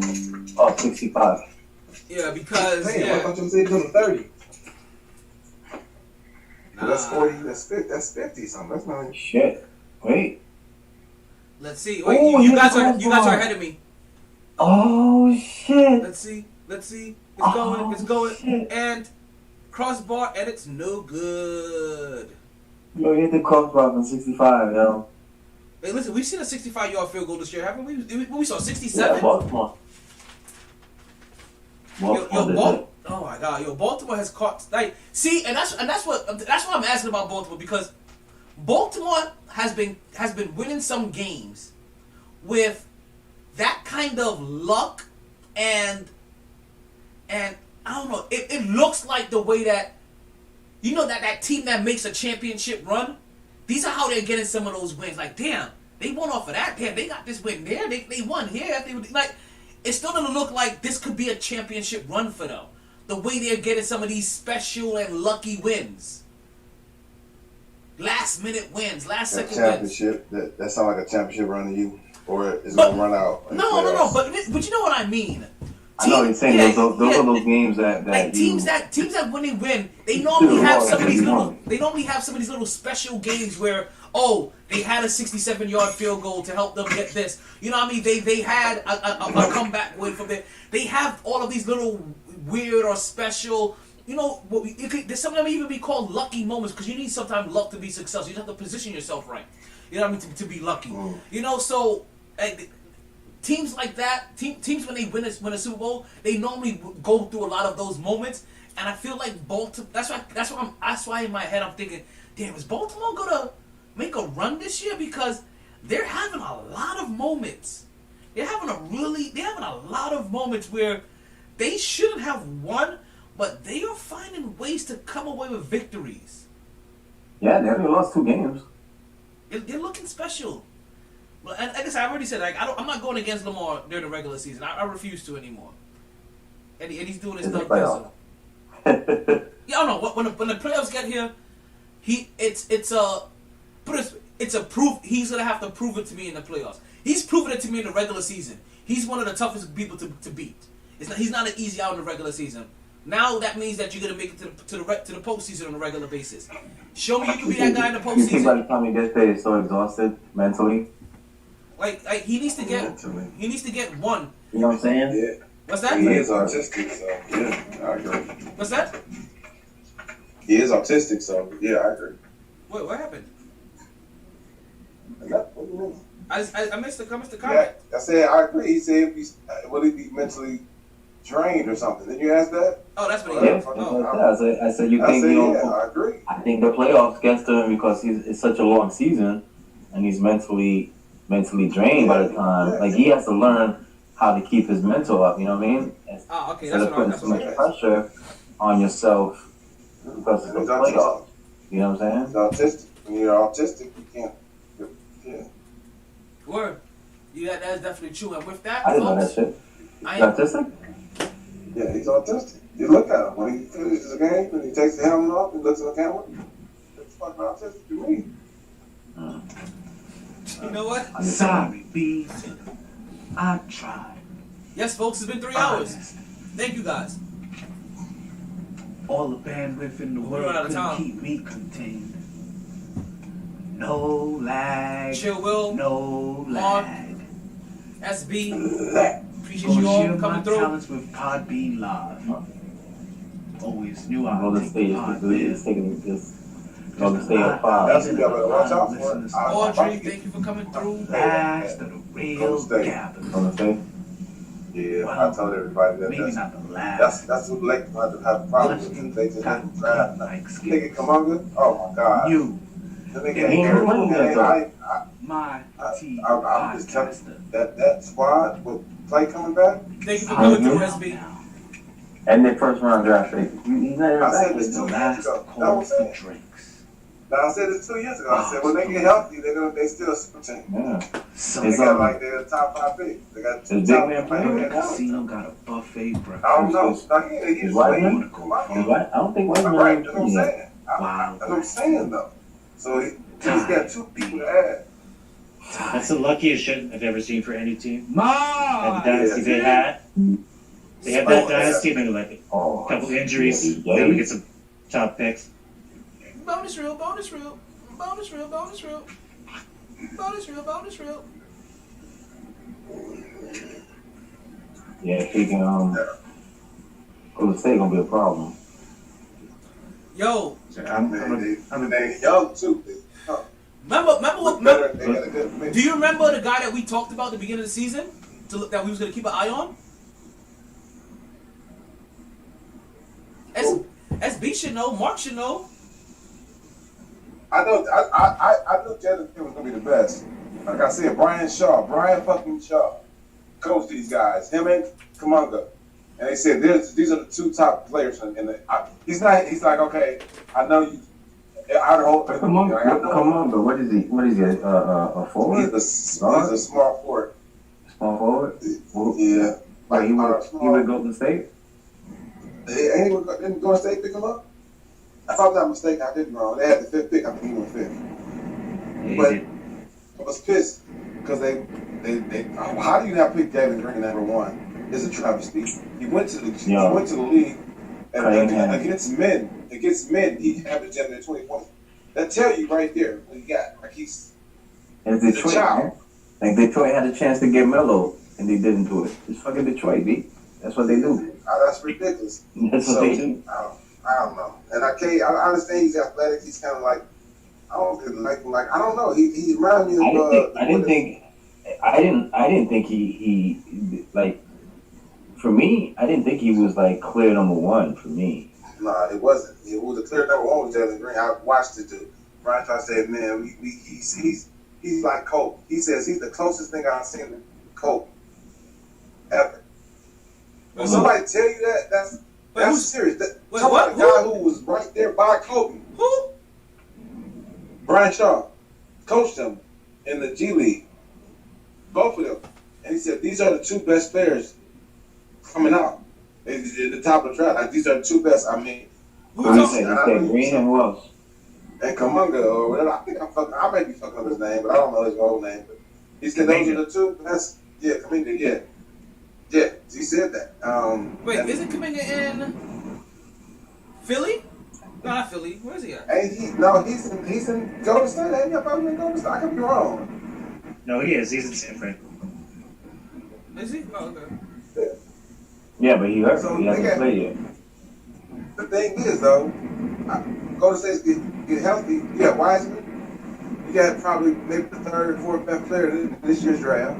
Then Kaminga, he probably the third, fourth best player. And then that's a super team, bro. You got Clay, Green, and that's still a super team. And also, the individual that we talked about at the beginning of the season that Stephen Curry told us to watch out for, that actually has been producing. Poole. I'm talking about Gary Payton Jr. No, Poole. They weren't. Gary Payton III wasn't even on the second. Wasn't even on the radio yet. He said to look out for Poole. Yeah. Poole. Oh, I don't know. I only watched them play twice this year. Yeah. Who's driving up the I-95 right now? I think that's Will. That was me. Definitely me. Oh, we're in bonus reel right now. Yeah, this is all bonus material. That team had that luxury because they've had the success. They could take the shot on the Kaminga. Oh shit! Andre Iguodala still catching all the youths. That shit crazy though. It's not like he needs like, you know what I'm saying, like they got lucky with, like you said, with their squad they got, you know. And Kaminga was a dude that like a lot of people were high on, a lot of people were very low on. Hey, if he doesn't work out, fuck it. It's like the year the Miami Heat got the smoker. No, it's actually like taking a chance on like Denver did with Porter. Ooh. Step back. Porter, his back was fucked up, and nobody wants to pick him up. And now look at him. Ooh, fucking stuff. Right, that's name Porter, right? Porter Jr.? Yeah, Michael. Yeah, Michael Porter. The dude that had the backiotomy. No, he's in Denver. I'm about to say that. So what? I may be. No, but I'm saying nobody wants to get him. Nobody wants to take a chance on him, and then Denver was like, you know what I'm saying? We're gonna take a chance on him. But they knew he was good, though. It was because of his injuries. Yeah, the back injury. That's it. Yeah. Yeah, they didn't question his skill level. Everybody knew he was probably the most skilled coming out. Yeah. That year, but it's just that injury, man. Yeah, they were scared of that injury and shit. I like that dude's game, but I heard a nasty rumor he wants to make America great again. So I don't know. I thought it was about to be worse, man. Phew. I know, right? For real. Nasty rumor. Oh shit! I didn't realize Golden State took this lead back. I wasn't even seeing the score. I was just watching the action.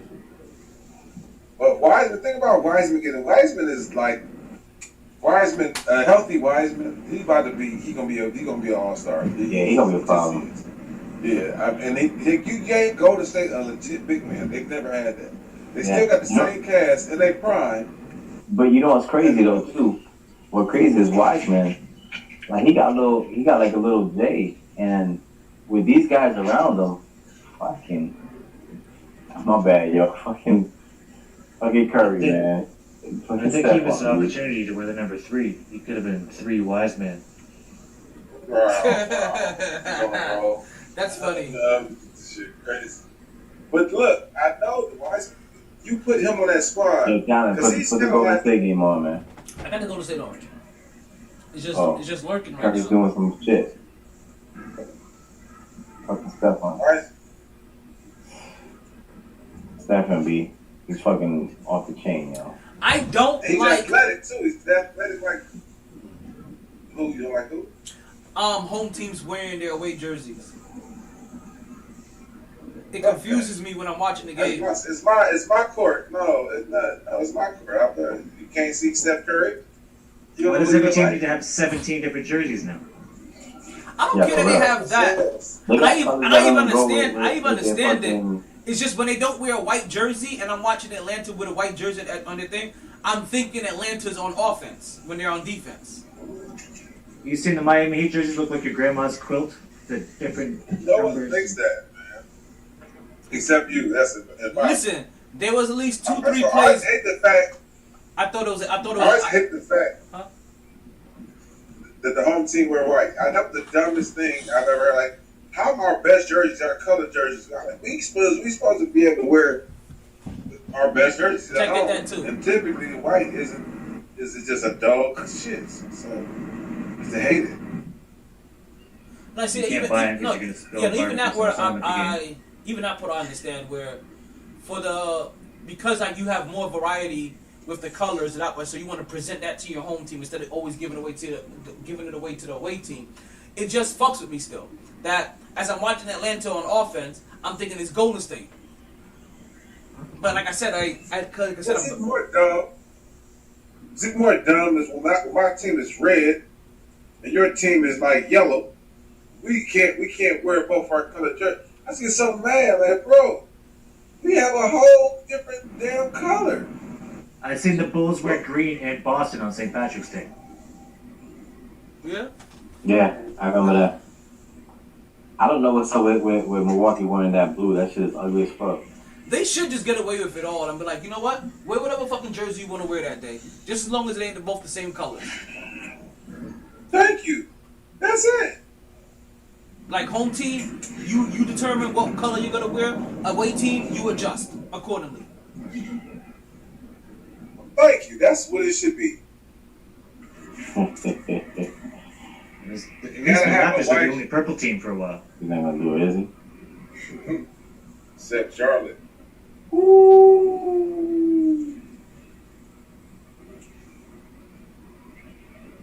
Yo, Curry got 41.